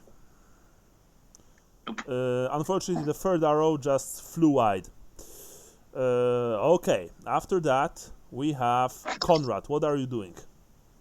I am going to charge into what I think is the skin changer if I can. The skin changer is in the middle of the pack. He runs literally in the middle of the dogs. Okay. Then I am going to charge the nearest animal to me to get to him. Okay, so we are just charging. Let me see. It will be 150. So in front of in front of him is one of the wolfhounds. So you are raising your sword and you are counter-charging the animals, yelling "Frostland!" Mm-hmm. Yeah, something like that. Yeah, roll plus 10%. Weapon skill. Nice. Bam. The animal will try and dodge, however. Let's see. And I would guess that would be successful. No, actually, I think it failed. Really? Yeah. Wow, they suck. I'll have to see how much agility. Oh yeah, here. No, actually, sorry. Yeah, they passed. I was gonna say 21 is a pretty good roll. Yeah. So. You've tried to spear one of the dogs with your sword, but the beast unnaturally fast dodged, and now all of you see those things are probably you are pretty sure that this fight won't be similar to the one in the forest. There's a maleficent creature leading those animals, and they are probably partaking in the power of ruin that it emanates. You hear the Moor shouting, slay them all! You know.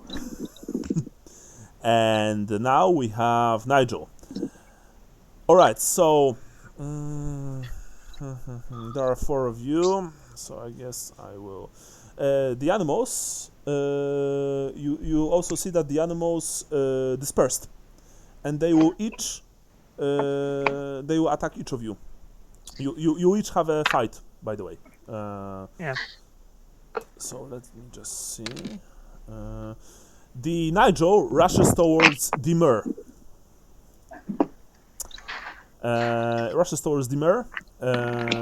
And plus 10%, I think it hit. Yeah, it hit. Luther, Catvale, you see that the large grey wolf burst from within the pack. And rushed towards the witch hunter. It jumps into the air trying to bring him down. The elderly witch hunter tries to dodge desperately. And Oh, god damn it. okay, let's see if he has fate. No. Oh no, yeah, he has. Yeah, I'm going to reroll that, of course, because that would suck. Well, That would be some bullshit. he failed. He almost slipped and fell to the ground. He failed to dodge, but at least he's not on the ground. The horrible abomination that is Nigel Otterbaugh, you guess that it is Nigel Otterbaugh, burrowed into him. And wait, does he has? No. Can someone find in the rulebook how frenzy works? I'll be grateful. Oh, Jesus. It's a lot of damage. That's a lot of damage. Yeah. Where would frenzy be? In talents. Okay. Yeah. Oh, in talents? Okay, I think I got it. You have it when you are playing a Norscan Berserker. You have it from the start, I believe. So 14 total. Jesus. He has. Okay, I got it. He has. Wait. So, Frothing Rage. The next round you lose control and go berserk. Plus 10 bonus to strength and willpower, but minus 10 to weapon skill and intelligence. Okay, thank you. Okay. You've heard the cry of pain from Cleet as the great wolf simply, snapped his jaws at his arm. There's blood everywhere, but the man is not down yet. After that, we have Luther. What are you going to do? 1 sec. Great. Let's see. All right. So he was right next to me and then barreled back, right? No, he wasn't. You are standing behind. You are not engaged with anyone. Conrad rushed forward and attacked one of the hounds. Yeah. The hounds are currently in the middle of splitting and trying to reach each of you. Nigel, or the great grey wolf, ran towards Cleed, who's not right next to you. He's actually a few meters from you, standing with his pistols. And he's fighting him right now. Cool. The most immediate threat is that wolf. Probably, yes. I am going to do... it's a few meters. I can walk that, right? Yeah, you can just approach and attack. And you I'm get... going to approach. Yeah. I'm going to approach, and I'm going to use 2 attacks and parry. You're going to use 1, because when you approach, you only use a single attack. Gotcha. All right, well, we'll do that. Okay, and you don't get plus 10% because he didn't attack his enemy yet. Gotcha. Okay. Well, shit.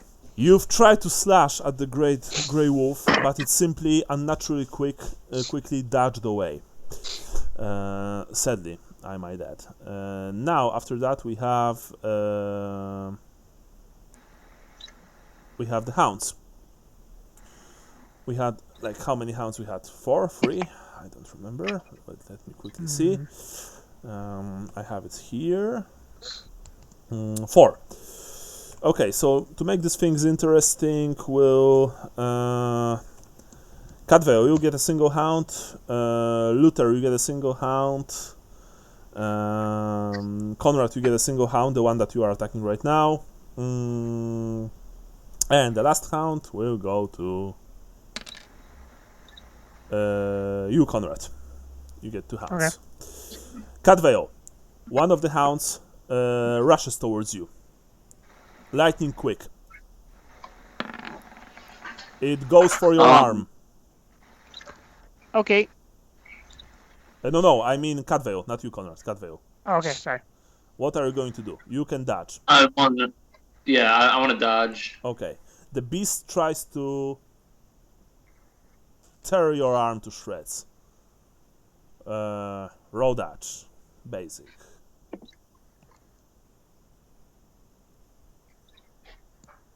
By the way, how much time do we have left? I'm good till whenever. I'm good. Sean?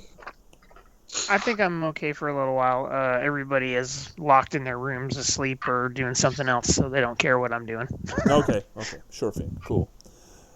Cadveo, you've managed to avoid the horrible snapping jaws just in time. You are lucky. You are one lucky elf. Conrad, the first hound that you are fighting with, tries to kill you. You see that they are not yet throwing themselves frenziedly at you like the ones in the forest. You see that these ones, they emanate this sort of unnatural cunning. And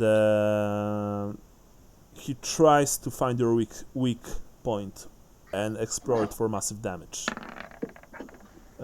Actually, holy shit, I think he botched. Wait, I need to check how much do they have. Yeah, they botched. Okay, since this is a very hard fight, I won't roll for botches. You simply took a step to the side, and when the beast flew right past you with its jaws snapping, you reversed the grip on your dagger and just rammed it behind its ear, right into the skull. The thing dropped dead immediately. Sweet. But there's its colleague.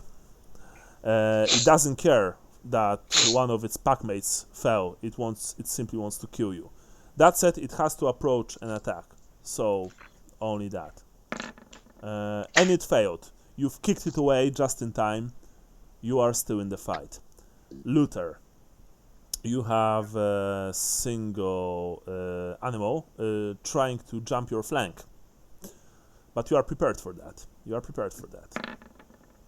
It goes towards your legs. Do you want to dodge? Yeah. Okay, excellent.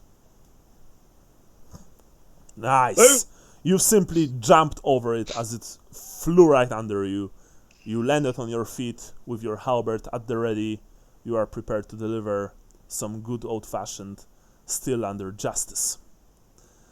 Now we have strays. Oh, no, sorry, now we have Demure. Okay, now I'm going to really risk it, but Demure is going to essentially turn into a fucking desperado and gunsline this shit.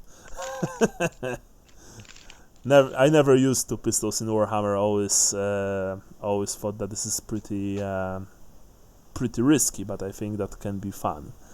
Okay, Master Gunner, our cards for reload, Strike Mighty, Injure, Stout-Hearted, Thunderbolt. Okay, Thunderbolt. Okay. Right. So he discharges both pistols into Nigel. First, the one in his right hand, and then the one in his left hand, which will get not only minuses from the second shot, he will also get minuses from offhand. So it will be very risky, but I think that it's worth it. Let's see. First pistol, boom. Wow. Nice. Yeah. Yeah, the first pistol missed, sadly. Second pistol fires. And second miss to miss as well. All of you heard and you, Luther, saw the discharge of this terrible gunpowder weapons. It's deafening. There's smoke everywhere. You can smell the gunpowder. You can smell the sulfur, but you don't hear any howls of pain. Unfortunately, Demure, probably just shocked from the brutal assault from Nigel, missed both of his shots. Sadly. And now the dogs rush in. There are 6 dogs total. So each of you gets a single dog. Demure gets single dog. And the last dog will attack Conrad. Why not? Yeah. Okay, Catvale. You are fighting against the single wolfhound, but Dachshund rushes you. Small and diminutive, but it still has teeth. Fortunately, it missed completely because you've simply jumped away from it at the right moment. Conrad, you had 2 hounds on you? Yes. Okay. So you know what? Sorry, you won't get the second dog. The last dog will go to Demure. Okay. Because you would have too many enemies. So you only have a single small stray dog trying to kill you, and goes for your. Actually, wait. It goes for your legs because this is a small plus 10. Yeah. It goes for your legs. Okay. You want to parry dodge? What do you want to do? Well, so I previously thought that my parry was better than my dodge, but then I realized that I have a plus 10% to dodge blow. So my dodge blow is actually slightly better than my parry. So I will dodge blow. You son of a bitch. Hey, Right. it's not a botch. No, yeah, at least it's not a botch. Okay. Let's see. Well, fuck me. You son of a bitch. Oh, you fucking little dog. I'm gonna piss on you. Okay, well, I guess that's okay. It failed. I mean, Yes, I agree. This dog is counting cards. For 12 total because they have 2 strength. Jesus Christ. I mean 12 total. because I rolled a Okay. nine. Well, fortunately, I have mail on my legs Yes. now, right? Yes, you have So mail and- that's so I take 5 because I soak up 7 with armor and my toughness. To your horrifying surprise, sorry, my wife made brownie and it's fucking delicious. Yeah, no, that's totally acceptable. Yeah. To your horrifying I've got some surprise. cookies upstairs. I'm about to go smash because I'm starving right now. Yeah. Without if you guys want to eat or drink, no problem with that. Salt and vinegar chips. To your horrifying surprise, this mangy, like emaciated mat, bit your leg so hard that it drew blood, and it hurts. It really hurts.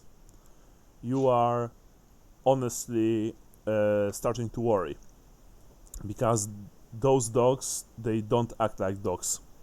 They act like apex predators. Luther, you have a dog on you as well. Trying to get you. Fortunately, you've smashed it in the head with the butt of your halberd.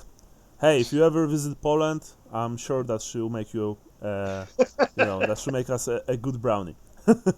Just That's all right. I'm making curry in a bit. I'm just Yeah. hungry. curry is Sounds delicious. Yeah. We had this teriyaki chicken wings today. The best I ever had, seriously. Nice.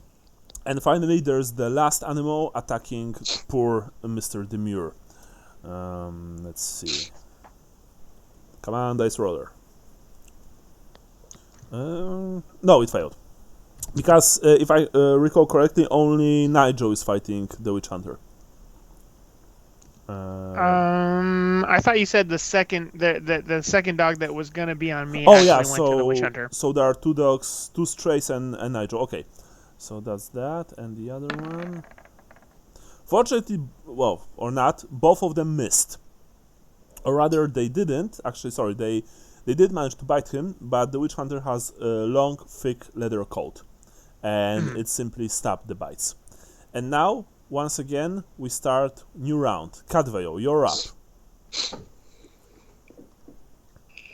What is your plan? Brian? Oh yeah, sorry. I guess. Yeah, can you hear me? Yeah, sorry, I'm doing Friday the 13th noises. Sorry. With my right hand, my arrow hand, I'm gonna draw my sword and swipe at this dog.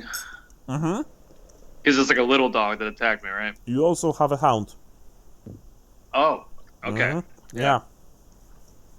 So, hound? Yeah, hound then. Okay. And I'll use the bow in my left hand as an improvised weapon. Okay. You quickly take out the sword and you slash at the hound. Roll weapon skill. Ooh! That's pretty sweet. The hound tries to dodge from you. And I think it managed to do that, unfortunately. Yeah. The hound, unfortunately, well, actually, it only just managed to avoid the blow. You were quick, but the animal was slightly quicker. Okay, after that we have you, Conrad, I believe, right? I think so. Okay. Let me double check. I didn't write down the. I did like my son's math homework where they give you a stack full of numbers and then don't order them for you.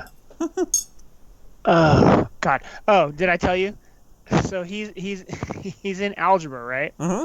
But they're doing statistics in algebra for some reason. Yes, I am next. Yeah, and it's been maddening, and then like weird stuff because it's all online. Okay. So I get to kill somebody, huh? Yeah. Well, I'm a cretin when it comes to math, so I sympathize. Yeah.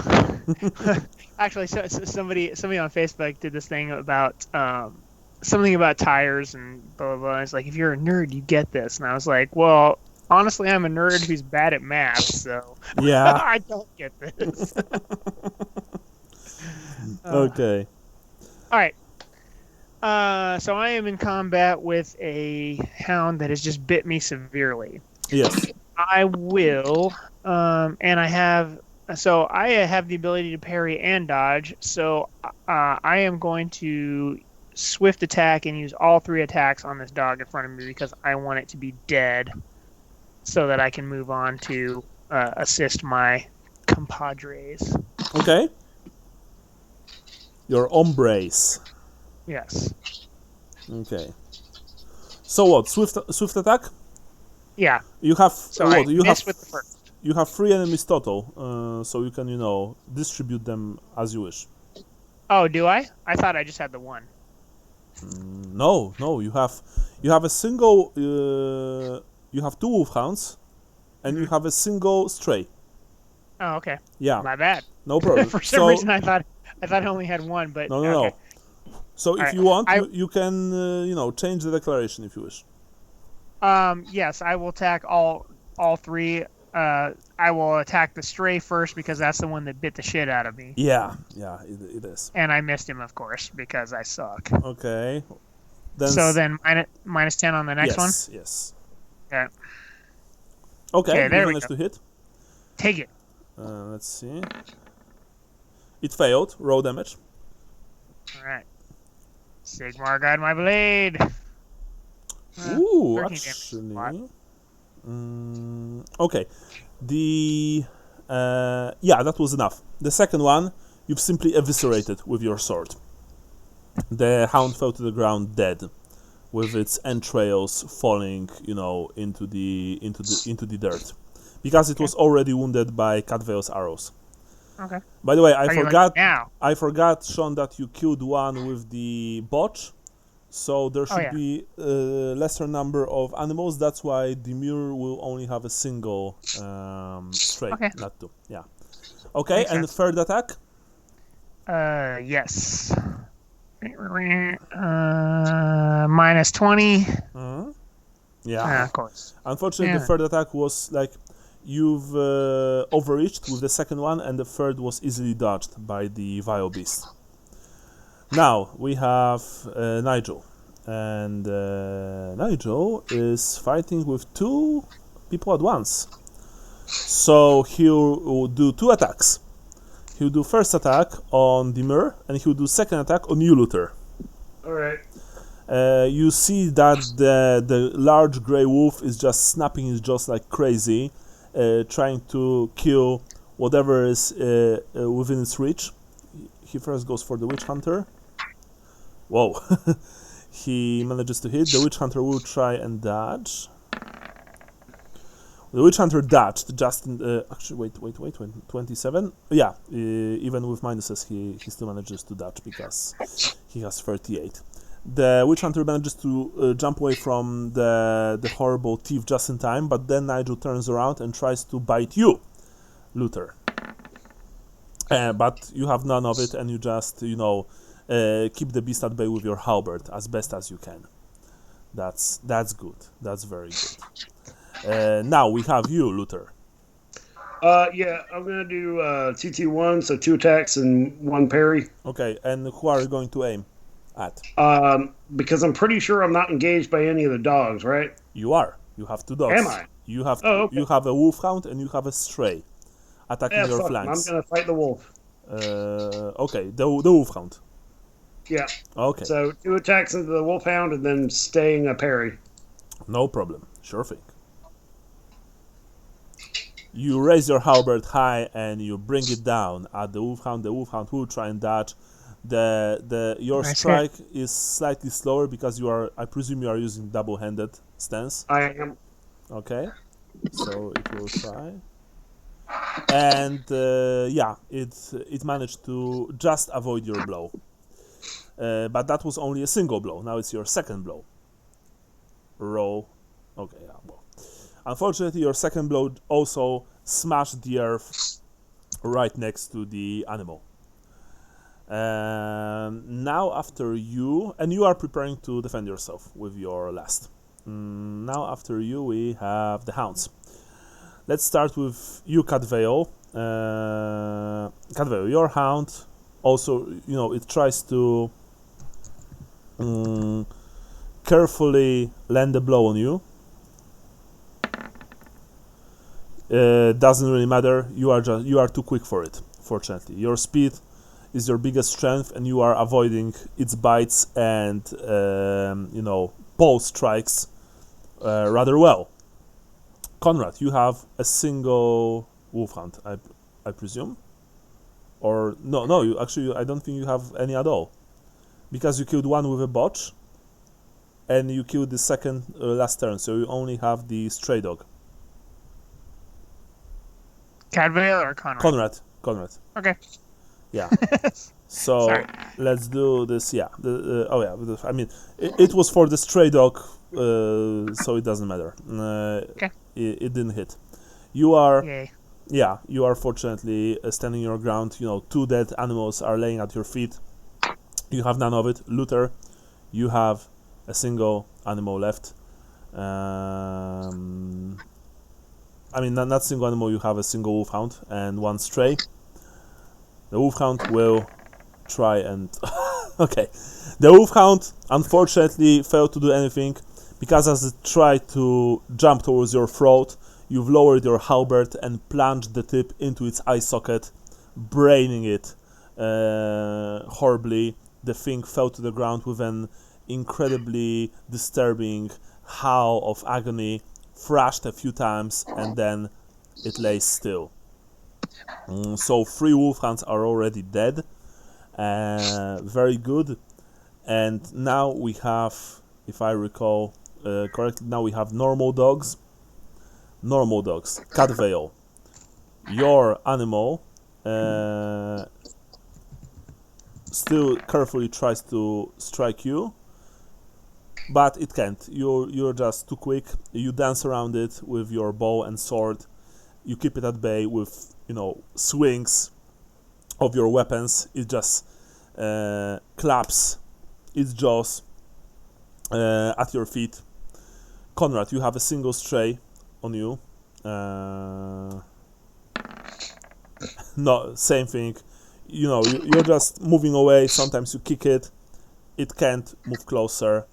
Luther, a single stray here as well. And the stray somehow flies towards your neck. Are you going to dodge or parry? I'm gonna parry. Yeah. I'm gonna parry. Okay, you're trying to defend yourself with your halberd. Roll. Let's see. You've same as with the forest. You simply put your haft in front of you. The dog clasp its jaws on it. You've shook it out. You've shook it from the haft. It landed on the ground. You see that a few teeth are still embedded in the wood. Ah! And finally, we have the single stray that is attacking the witch hunter. It managed to hit. The witch hunter will parry with a pistol because he already dodged this turn. He failed, so the stray will now do damage. Right. Son of a bitch. And it passed the second roll. Oh my fucking god. Okay, well, I guess that's the end of this. It's 18 total. Okay. It's 18 total, but wait, he has 4, he has 7, so it's like 11. 11 minus 8, so he's on -3. Okay, I guess I'll have to roll it. Good thing I kissed his ass. Oh, actually, sorry, 11.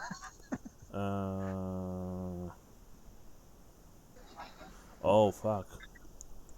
No, it's more than 11 because he went for the eyes. Oh, Jesus Christ. So wait, one more time because I'm a cretin when it comes to counting. 10 plus he passed, so 6. Okay, so 2, so 18. 18 just okay. He has to burn fate because he was -10, so it doesn't really matter. With a horrifying scream, you see that the really diminutive, one of the diminutive stray dogs jumped on the mare and bore him to the ground and begins to savage his face horribly. The man just screams and tries to kick it off, but to no avail. Yeah. That's yes, that was certainly interesting. Okay. After that, we have new round.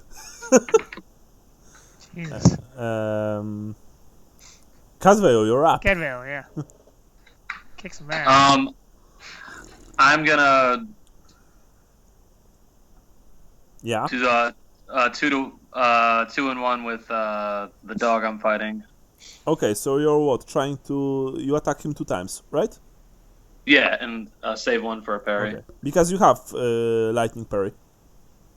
Yeah. Okay, sure. Okay, you quickly deliver 2 fast stabs towards the animal with your sword. Let's see how well you do. First, unfortunately, missed completely. The second one manages to hit, but the animal will try and dodge. It has It has a sense of self-preservation, but doesn't matter. Roll d10 for damage. Oh, that's pretty nice. Strength is 4. So 10 total. Okay, Yeah. that was enough. You've delivered few stabs to the animal's side and to its rear. The thing fell to the ground, twitched a couple of times. moved its legs while laying on the side, and then just went still. It's dead. It's dead. After that, we have Conrad. You still have a single stray fighting with you. Yes. Okay. I will swift attack it. 3 attacks. 3 attacks towards the stray. Very well. You just raise your sword and you rain down blows. Excellent. D100. Let's see how well you do. Eat it, dog. Nice. The first strike goes right towards it. It tries desperately to avoid the attack. It failed. Roll damage. Bam. Nice. Roll Okay. damage. Doesn't matter. The rest of the attacks don't matter because that was enough. Just unleashing your Ostlander fury, especially at the indignation of this thing delivering such a horrible wound to you. You've chopped it to pieces, like literally. You've attacked it so fast and with so many blows that pieces of fur, meat, skin, bones are just flying everywhere. You've mincemeat it. You've mincemeat. Yeah, you've turned it into mincemeat. Yeah, just Sweet. like that. Yeah. That's what you get. Nigel, unfortunately, since Demur is out of action, he concentrates completely on you, Luther. And howling horribly, he just unleashes a flurry of bites and paw strikes towards you. First one. Hey, boy! How many enemies you have fighting with you? Only a single one, if I recall, right? The one stray, yeah. So let me quickly see. Yeah, the first blow misses completely. You're just stepping to the side while using the halberd to keep the beast at bay. The second bite. The second bite goes low for your legs. Are you going to... actually, wait. It wasn't your turn yet. So, you parried or dodged? I'm going to parry.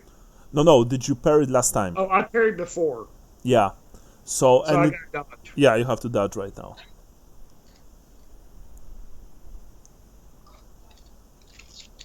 Nice. Even with minuses from Mayo, you've dodged the blow without any problems. Very nice, very nice. And now after that, we have you, Luther. 1 sec. All right. Mm-hmm. I've been pretty lucky to this point. I'm going to count on that luck, and I'm going to do 3 attacks into this fucking wolf. Okay. Do it. Is that Nigel? Shouting over the den while I'm doing it. Come on, Demur. I thought you had more than this. That was all just hot gas, wasn't it? You fucking suck. Okay. Uh-oh. Well, Demir doesn't hear you because he's unconscious, so that's fine. I probably get away with it, and I'm not going to die at the stake. He has a dachshund humping his ears. That is a 1, baby. Yeah. Nigel will try and dodge. He dodged like a boss. 12. That blow took this thing's head clean off. Unfortunately, it moves lightning fast. Your second blow, -10. Okay, roll damage, because he already dodged. The second blow goes towards its hind legs. Nice. 2d10, of course, because you are using impact weapon. Oh, baby. Yeah, okay. Roll weapon skill, basic weapon skill. Roll 2d10 again.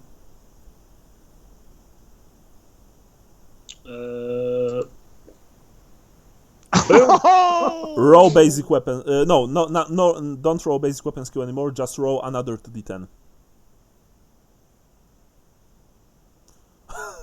Holy shit! I keep going all day. Roll another 2d10.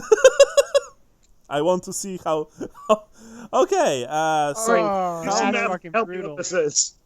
Okay, so we have what? It's a whole lot of damage. You essentially cut his ass off. Yeah, so it's 10, 10, 10, 9, so it's 39 plus strike mighty blow 40 plus your strength, how much? +5. So 45. Okay, so Cut his asshole out. yeah, the first That's- blow missed. The second blow was delivered with such horrible punishing force that the blow embedded itself in this thing's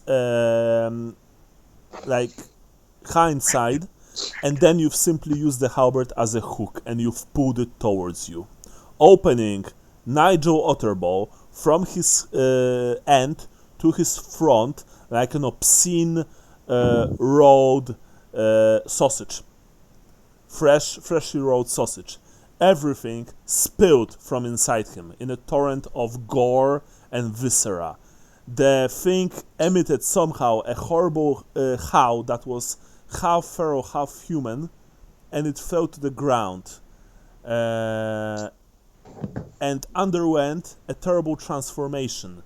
First into a hybrid of man and wolf, and then it turned into very dead, very cut open, dirty, disheveled, middle-aged man. And that's it. Conrad gives Luther the Sammy Sosa respect. The animals, the two remaining animals, one harassing your flank, Luther, the other biting on the mare. As soon as Nigel died, simply run away into the woods. Yipping quietly. They didn't attack you. They didn't even look behind them. It's done. It's over. You've killed. We won't tell anyone that little dog kicked your ass. Yeah. You've managed to slay Nigel Otterbaugh, the horrible shapechanger, responsible for terrorizing the village of Dunkelbild. Cool. Yeah. What are you guys going to do now? How incapacitated is the witch hunter? He is unconscious. Just leave. No. We get in his good graces. Yeah. I gesture for I- Conrad to wake him up. Yeah, Conrad wakes him up. I leave my I house. was gonna get metagamey and kill him, but I can't do that. Conrad can't do that. I leave my halberd embedded into this thing, Yeah. Okay, yeah. and I'm gonna set my backpack down, pull out my cooking pot, and go to the river. Okay, sure. You go to the river. Cadveo, you search for your arrows. Yes. Roll 3 times 50%. 150 means that you found the arrow. I mean, the arrow is usable. So we want lows.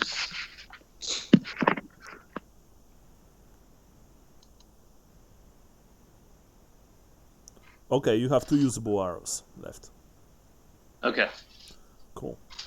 I just rolled weapons go because first thing I Yeah, came that's to. fine. Okay. Conrad, you wake Witch Hunter up. You see that the dog really went to town on his face. The mule lost one eye completely, Oh, shit. and he's horribly scarred on his albino face. You know, the stark contrast between blood and his skin tone is disturbing. He's like, "Ugh." When he looks at you with his single eye, he only asks, "Did you kill this?" Our compatriot Luther landed the killing blow. Sigmar be praised, help me up, he says. Yes. The little Sigmar terrier wills that it. attacked your face got away. He completely lost his face in your eyes. Yeah. He, I'm so glad I kissed your ass now. he gets up on shaking legs. He picks up both of his pistols and just tucks them into the holsters under his coat. Picks up the hat. You can see that he's in a lot of pain, but he also manages. Luther, meanwhile, you fill the pot with... I've gathered water in the pot, and I'm walking back up, and I just point at the witch hunter and like, you get back down. He, after a few seconds, he complied. I point at Conrad and just say, make a fire. We have to go to the boy's manor. We have to question him. Damn it, you idiot. You're not going to make it a mile with that kind of blood loss.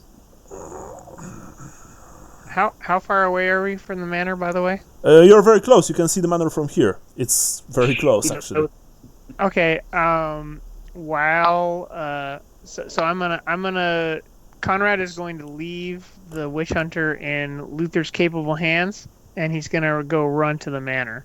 Oh, okay. I'll go with you. Okay.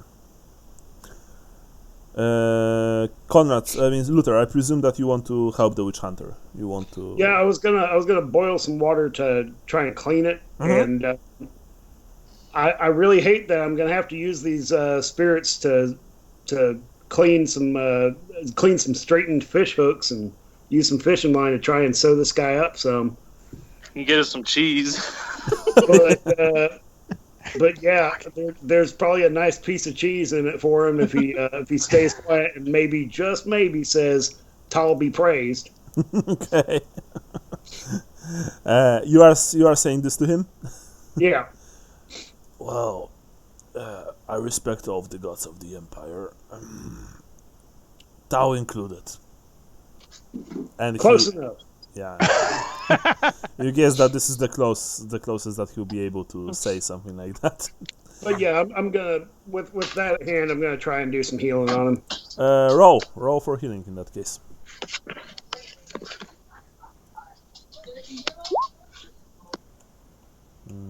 Wait a second.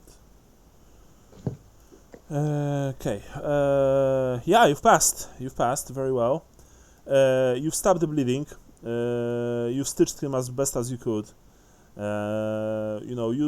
Use probably one of your salves to do the job as well. All right. Like before you finished, Conrad and Cadvale, you arrive at the manor. You knock at the door. After a good few minutes, the door opens, of course, on the chain, and you see the rather disturbed face of Victor Otterbaugh looking at you. I've heard the hounds howling. I've heard the sound of battle. Is my uncle coming to finally end my existence? He is dead, but you need to leave. He's dead? You've managed to kill him? The curse is over then. I fear for you it is just beginning. What do you mean? The witch hunter is on his way here. You must leave. But where do I go? If you stay here, you will be put to the question. Well, very well. But I can't leave. This is my family's estate. My father entrusted this to me. If I leave, I will fail him. I will fail my father, and he's a good man. He takes care of me. He took care of me. He took care of the villagers. It wasn't our fault that this curse happened. My father and my uncle they couldn't knew that the Strigany would lay the curse on them. We couldn't know that being rat bastards would cause them to be cursed. Okay. Yeah. Got it. Just explain it to the witch hunter then. Yeah. It's like, well, then you explain that to the witch hunter when he comes. If you guys We've done our due diligence. If you guys want him to leave, you have to roll charm. I suggest that someone roll charm who has it, actually. I was gonna say, do you have charm? Because I certainly don't. I just got gossip. 1 second, let me look through it. I have gossip. I just don't have charm. Unfortunately, gossip will not be enough. Yeah. I do not have charm. All right, I'll do my best to have charm. I'm gonna suck at it though. I think so. What am I? I'm on a 20 something. Nope. Okay. You've tried to reason with the kid, but he simply once again thanked you for everything. He told you that he'll speak highly of you to the reed, and then he closed his door. Okay. Well, Conrad wipes his hands, says, "What's done is done, Cadwell. We've done our duty to the Empire." Yeah. Now you return to Clit de Mur, who's just being finished. Is just finished being stitched by Luther. You see that the Stillander took care of most of his wounds. That's good. After that, he sits uneasily and then gets on shaking on shaking legs. I'm in no position to deliver Sigmar's justice to the cur who lives in this manse right now, he says. But justice will come for him nonetheless. I thank you for your service to the Empire and the Emperor. You've done our nation a great honor. I will speak Karl Franz. for Karl Franz and Sigmar. I will speak highly of you to my brethren, so that if one of them or more will find you on the road, they will know that you are heroes of the Empire. Demur, that's nice. I heard thank you to the Emperor. That's cool. Thank you to Sigmar. Yep, thanks Sigmar. I didn't catch that last bit. What was that last thank you? Well, like I've said, I'm going to... That last thank you to that other god, And I give thanks to Tao for sending such a warrior as you to our aid. Thank you, Herr Krantz. Now let's go back to the village. I must rest, and I guess that you must get paid by the reef. Come. The scum here, we shall leave him here for the animals of the forest to devour. He doesn't deserve anything else. And he spat at Nigel's corpse. Yep. Yeah. You return to the village. Conrad spits to you. And we'll end in a few, but just this last one thing. You return to the village, and the remaining hounds, after Nigel was slain, they've acted confused and departed. Any feral wolfhounds actually returned to being domesticated, and they've been, returned to the kennels. The entire village congratulated you in the main street outside the smokehouse, especially Stephen Shaw, who gave you your reward, and you saw that even Victor Otterbaugh arrived. The mayor, who's sitting on a bench, nursing his injuries, and being taken care by Shaw's wife, Eliza, who is a semi-professional healer, just looks with a single narrowed eye at the young man, but you guess that it's not yet time for him to deliver justice.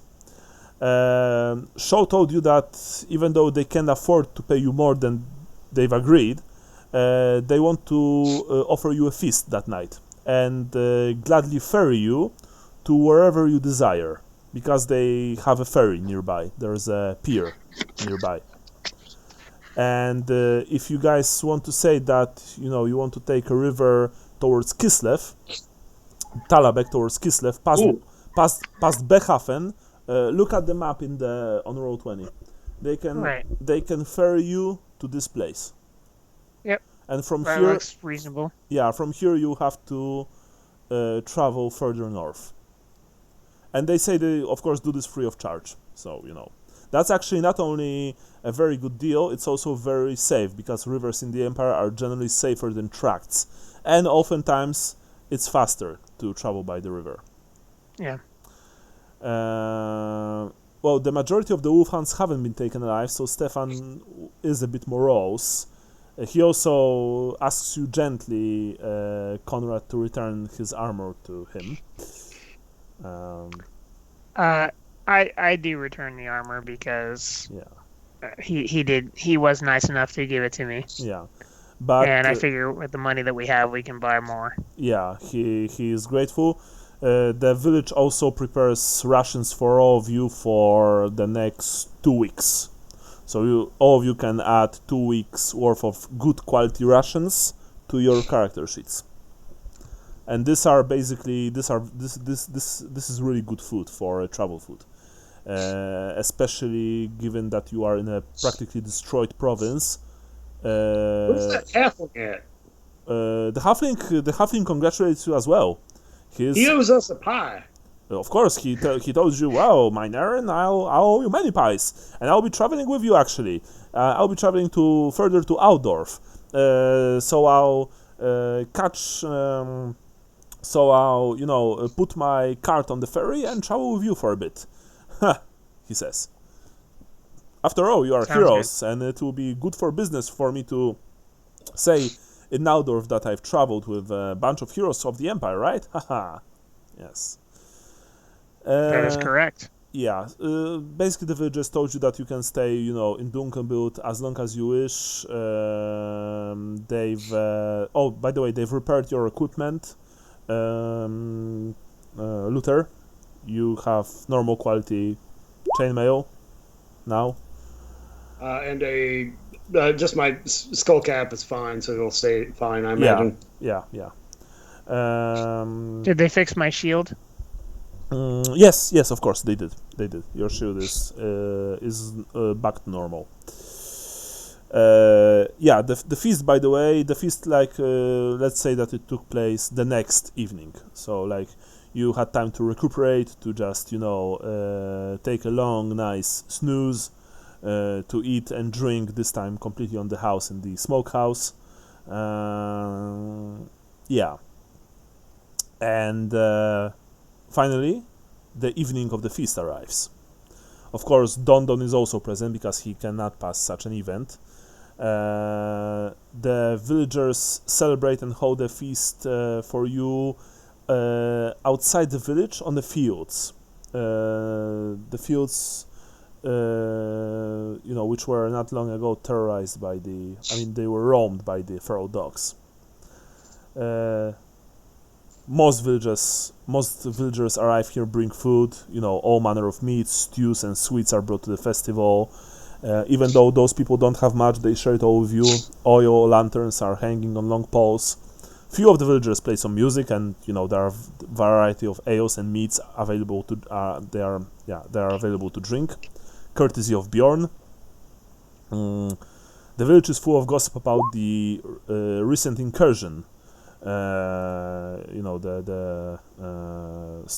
so-called storm of ruin or storm of chaos, and they actually ask you guys, because you are clearly they presume that you took part in it, so they are of course speaking to you, asking if you fought in the war, if you have any stories to tell, even if there were any bad if there was any bad blood between you and the villagers before, there's none now.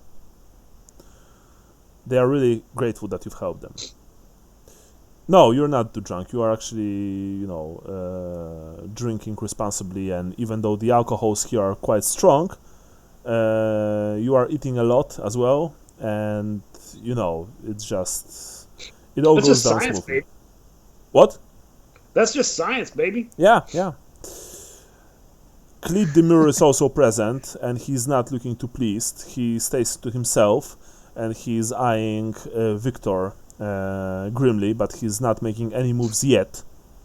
You see that he's fully armed, and he's sporting a leather eye patch over his left empty eye socket. That said, at least he seems to be, despite his wounds, almost to full functionality. It just all goes very well, and you can see that in the early evening you can see a large moon You can see it through thick dark clouds as the villagers dance and drink. And by the way, suddenly, when it's rather late evening, you see that Demure stands from his solitary chair and pats his left pocket and produces the necklace, the crescent moon necklace, because he still has it. And he looks at it with a worrying look. All of you are nearby, because, like I said, this entire party is in one place, in one outdoor place. The necklace glows, and brightly.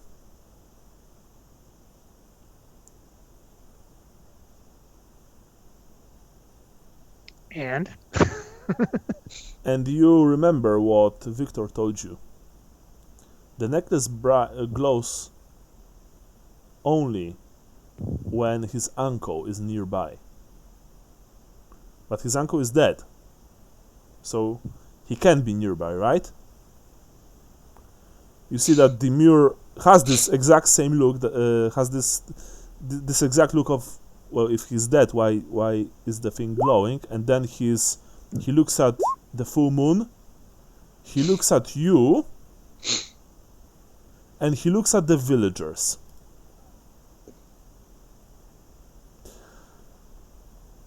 "62 people came to the festival around, and suddenly you see a good third of them begin to turn.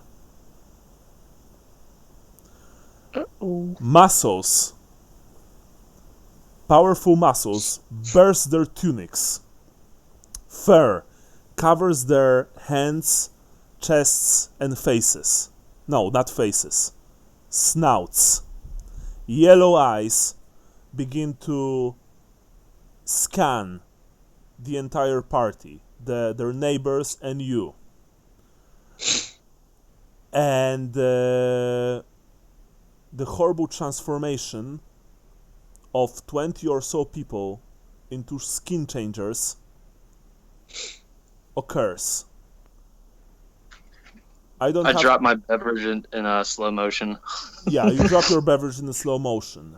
At the same time, you see that Demure... Slow motion of like a match flickering over my pipe. Yeah. You see that at the same time, Demure shouting something, you don't hear what, pulls out 2 of his pistols, aims them and starts blasting away. Victor Otterbaugh shrinks to the ground, and despite he whimpering, you hear him, "When will it end? When will it end?" Stephen Shaw tries to stop the panic because carnage quickly overwhelms the festival. Don grabs his pie cart and flees for his life. Madness ensues.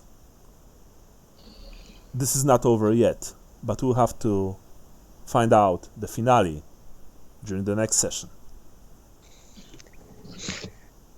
Cool. Don't kill the villagers, they said.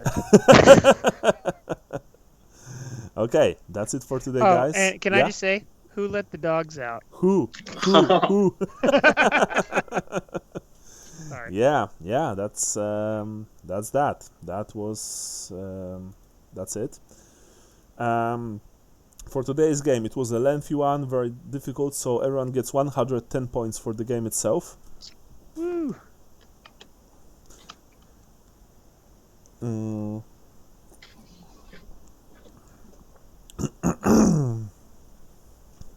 Depending on your decisions, next session, it can either go very smoothly or very, very bad.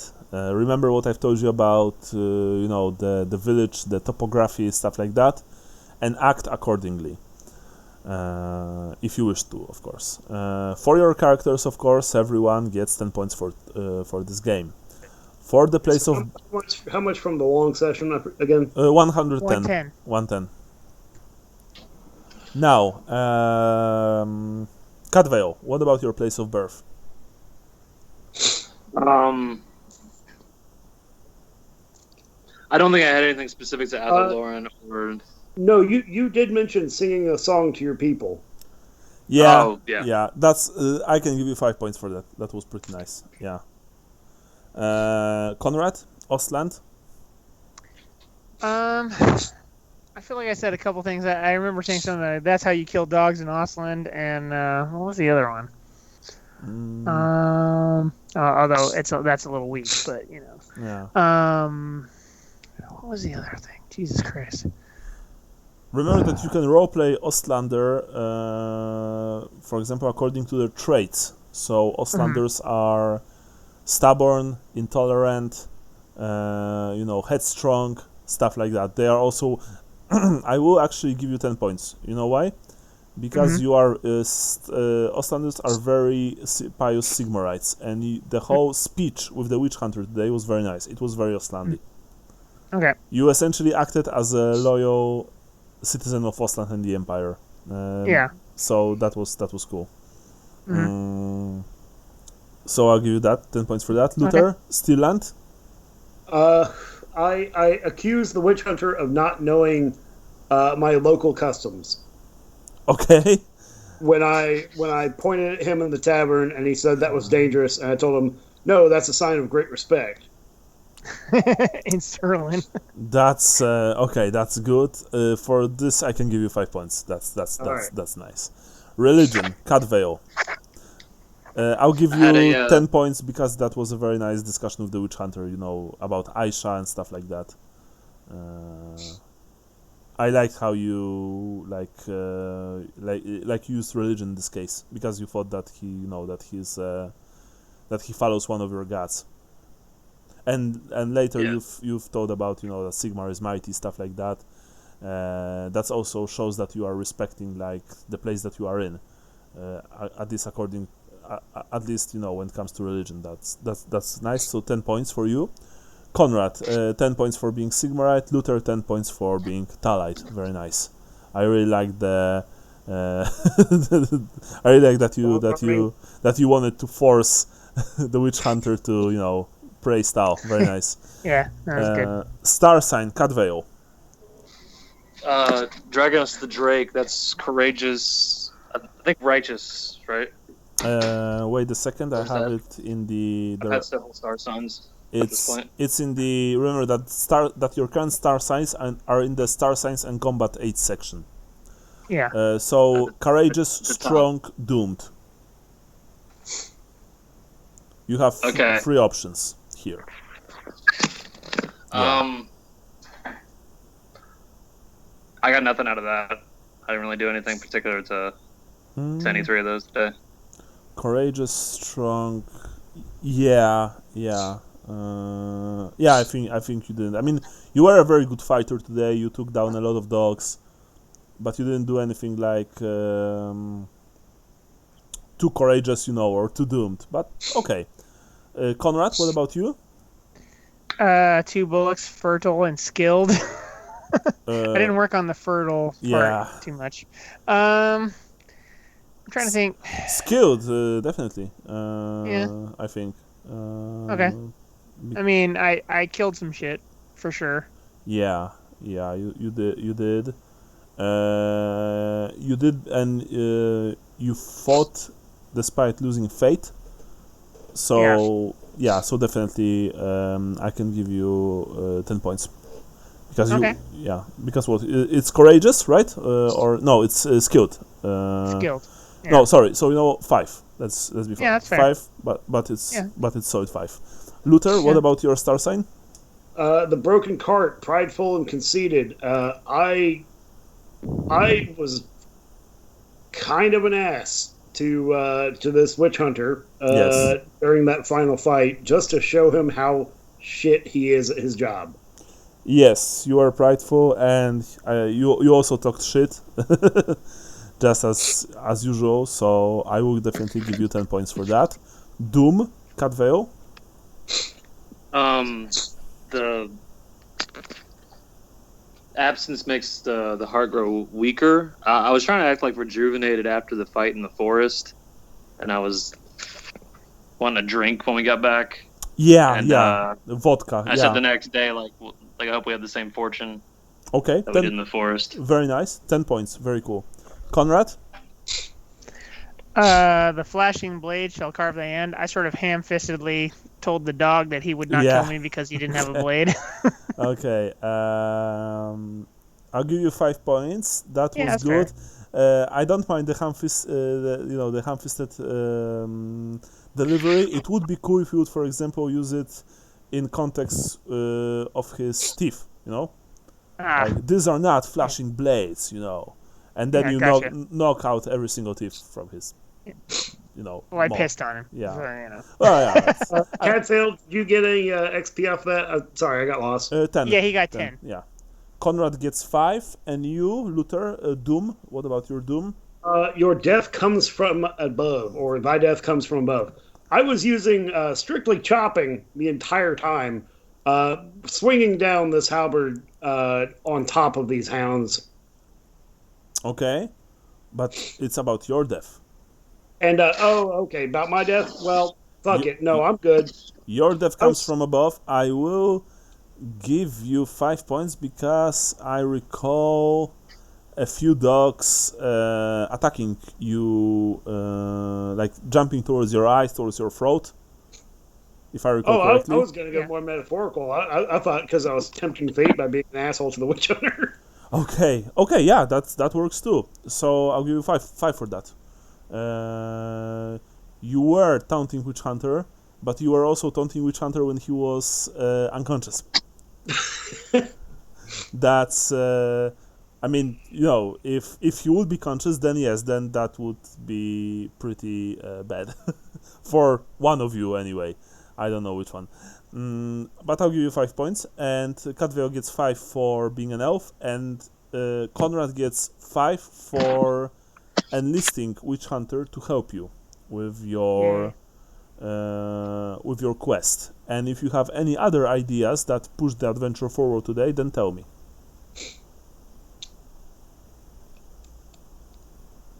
But I don't think that you had. 5 points for kissing ass. Yes, 5 points for kissing ass. Definitely. Okay, so that's the game for today. Next time we are finishing this and returning to the Thousand Thrones, chapter 8. And next time, 7th of March. I think that should be good. We at some point have spring break, but I think because of COVID, we're not going anywhere, so it's all good. But that's the week after, I think. Brian? 7th should be good. I think that works for me. It works for you? Yeah. Okay. Michael? Yeah, that's fine by me. Okay, so 7th of March, standard time, we return, guys. Thank you for the game, as usual. And take care. By the way, next time I'll tell you how much cash exactly did you get for the dogs. So or I'll just write it on Facebook. I think Okay. Yeah. Thanks, guys. Take care. Bye. Bye. Ooh,